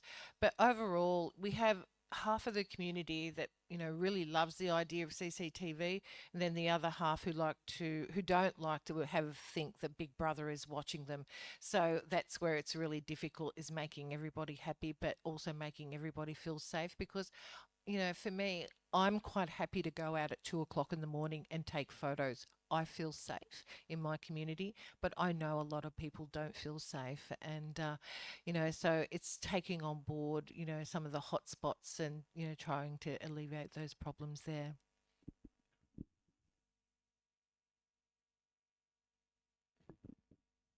There you go.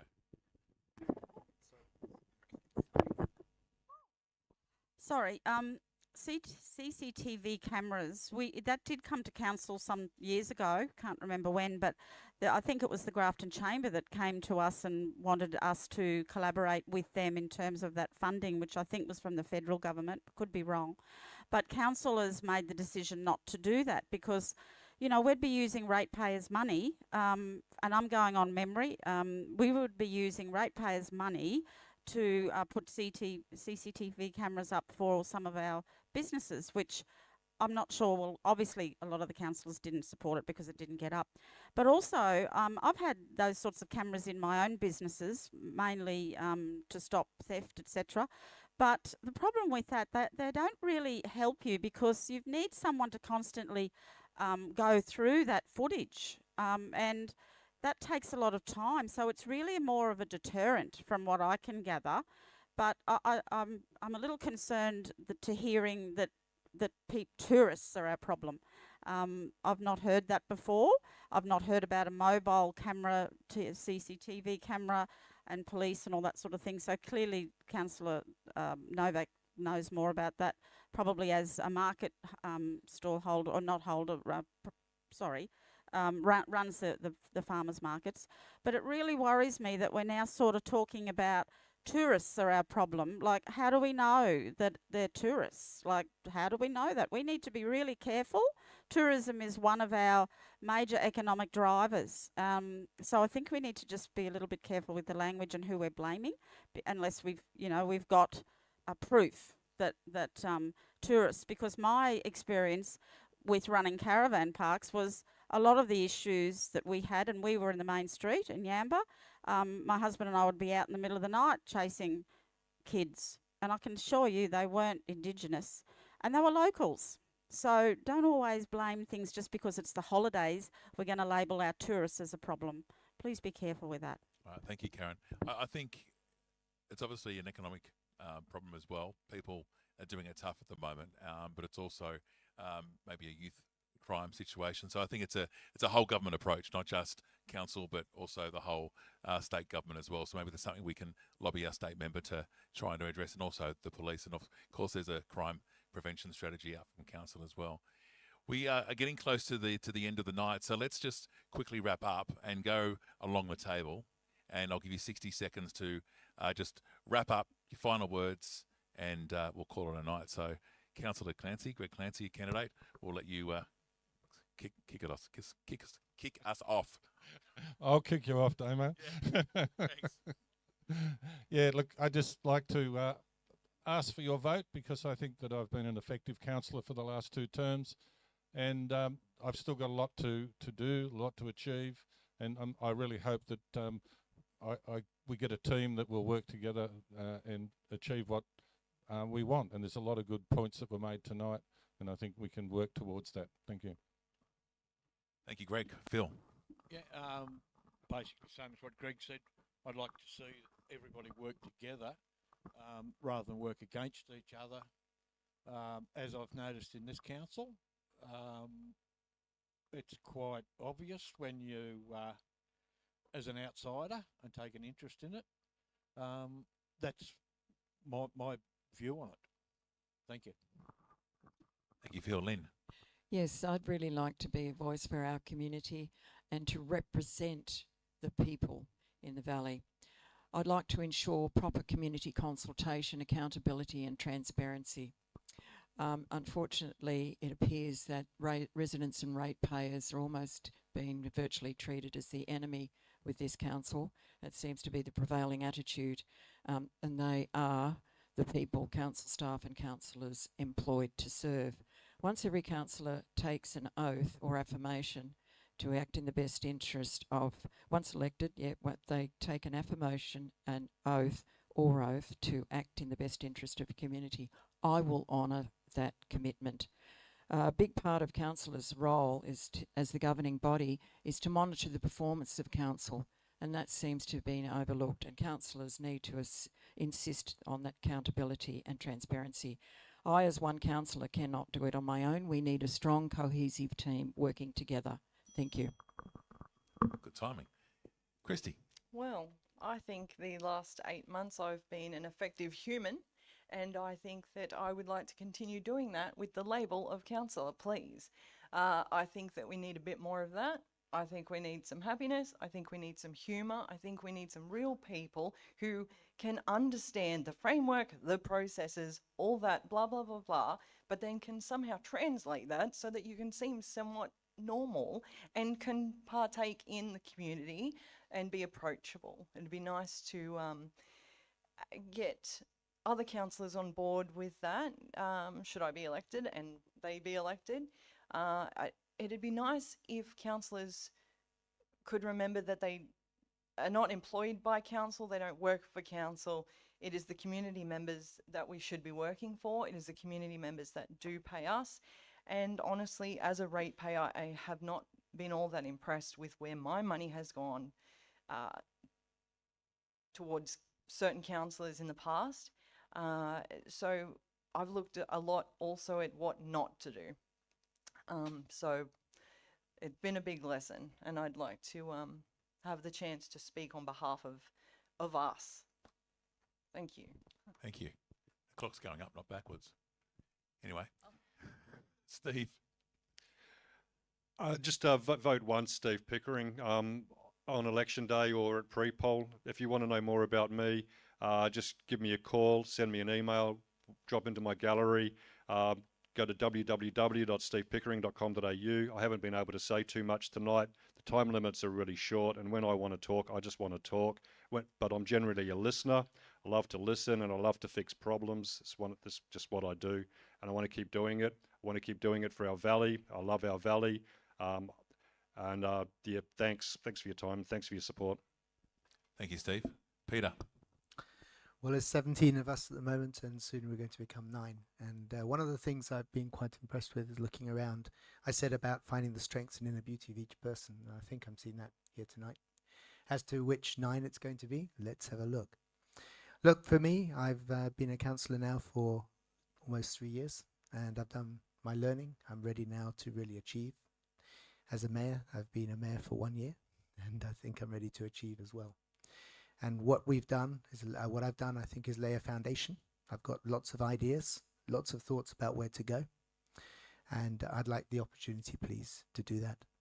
So please vote number 1, Peter Johnstone. I hope I'm what I say on the tin. I hope people have seen me as for what I am. And I'm somebody who likes to bring people together and make the most out of everybody. So please select carefully. And I look forward to working, hopefully, with another 8 people and making this council a great success. Thank you, Peter. Karen. Thank you, Mr. Mayor. It's sad for me to hear the negativity today, or tonight, and in the past about what this council has done. This has been a very short term, 2 years and 9 months it'll be, and we have made an amazing achievements. And last Tuesday before our council meeting, we had a lunch, which was the first, other than half sandwiches or whatever, and we had a presentation of all of the things that we have achieved in the past 2 years, and it is incredible. So to hear people on the outside suggesting that it's been bad and we're bad and, you know, we're no good, we're not getting anywhere, it doesn't fit with my reconciliation of what's happening. Now, sometimes people on the outside don't see what it's like on the inside. So perhaps there's a big learning curve for most people, but I'm certainly not going to be negative. We've got wonderful staff. We've had a great team. Sure, there's been a conflict between some of the councillors, and there's been some pretty yucky stuff going on out there in terms of leaking of information, which hasn't been acceptable. But Clarence Valley Council is kicking goals, and perhaps we haven't sold it enough, although I think our magazine does. We have done amazing things, and yeah, I'm positive. I'm a glass half full girl. I love representing my community. It's about representing the whole community, not just small groups. So I would welcome anyone who gets elected. I hope I'm re-elected. I've got a lot to give still. I've got a lot of experience, and I'll work with anybody. And yeah, so please, let's be positive about this world. We live in an amazing place, and I'm very, very grateful that we live in this amazing place. But there's still a lot to do, and I didn't get through to that list. But please, we need to be happy. We need to be kind to each other. Thank you. This is great, and I think what's been really great so far is that we've been at many events so far, and already I can feel that a lot of us are quite diverse, but we're really all heading in the one direction. And one thing I've tried to say is that my emphasis has been on this building trust and having vision. we can't be Pollyanna-ish about it and say that everything's toxic positivity, nor can we harp on the negativity. We've had a post-natural disasters, post-COVID rupture. When I first was thinking about coming to council, I wanted to go back to the days of when we called them dignitaries, because I want us to behave in a dignified manner, a real humanist manner. It's really important that we're brave coming to this role, and also extremely crucial that we are really diligent, really intelligent, and really articulate, because these are really complex issues. I think we have to be really aware of our own personal biases. It's been bandied about for ages that we have to have an open mind. Almost no one has a full open mind because they all come with their own worldviews. And the more we're aware of our own worldviews, the better off we'll be. And I'm really excited to get involved in some really interesting engagement and try to do things in a provocative and fresh and, yeah, a new way. So thanks very much. Thank you, Melissa. Yes. I think we all should remember we live in one of the most amazing places, in one of the most amazing places in the world. We've got some of the most amazing communities. We've still got a sense of community. You don't see that everywhere. You see United. I mean, I see it through the Jacaranda stuff we do all the time. But all our communities are communities, and I look forward to working with those communities, whether they're the smallest village up in the hills, or whether it's the largest, our city, which we'll try to get back to city status again, by the way, through the planning stuff, or the towns in between. And I promise to be a person who looks after everybody and doesn't leave anybody out. And I can use that experience I've had from council, that knowledge of all the geographic areas right throughout the place, and obviously the experience I've had sitting in 300 odd council meetings, I think. So, vote 1, Des Schroder. Thank you, Des. Amanda. Thank you. So I've been having conversations and listening to what everyone's been saying, and I'd love the opportunity to keep having those conversations and listening to what you need and taking that unique community focus to the decisions that council makes. That's all. Thank you, Amanda Brien. Thank you, Amanda. Ray. Despite my long career in local government, I'm still prepared to listen and I'm still prepared to learn. I haven't allocated preferences because I don't want a community perception that I'm already in a block. I want to be truly independent if I'm elected. And over the 50 years in local government, I've learned to work with all sorts of people.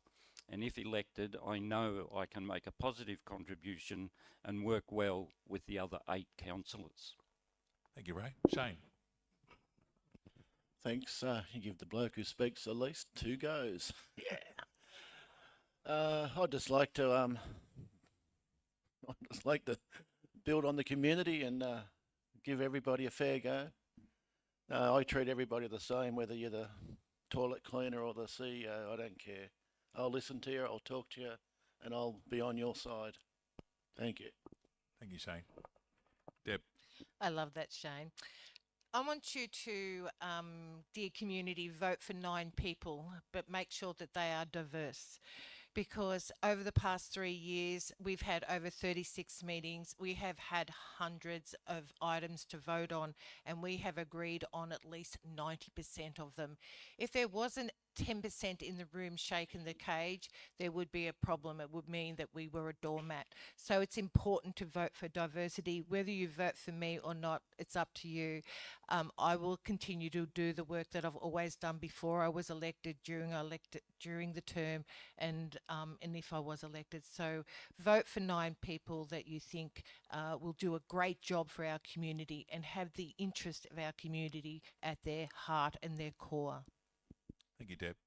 Well, ladies and gentlemen, here tonight and also at home watching through clarencemedia.com.au, we've come to the end of the night. I'd just like to also acknowledge our candidates who are apologies tonight. Councillor Allison Whaites, who is on the sick bed at the moment. We wish her the very best and she gets better soon. Also, candidates James Allan and Andrew Baker, and also in Justin James. They send their apologies tonight.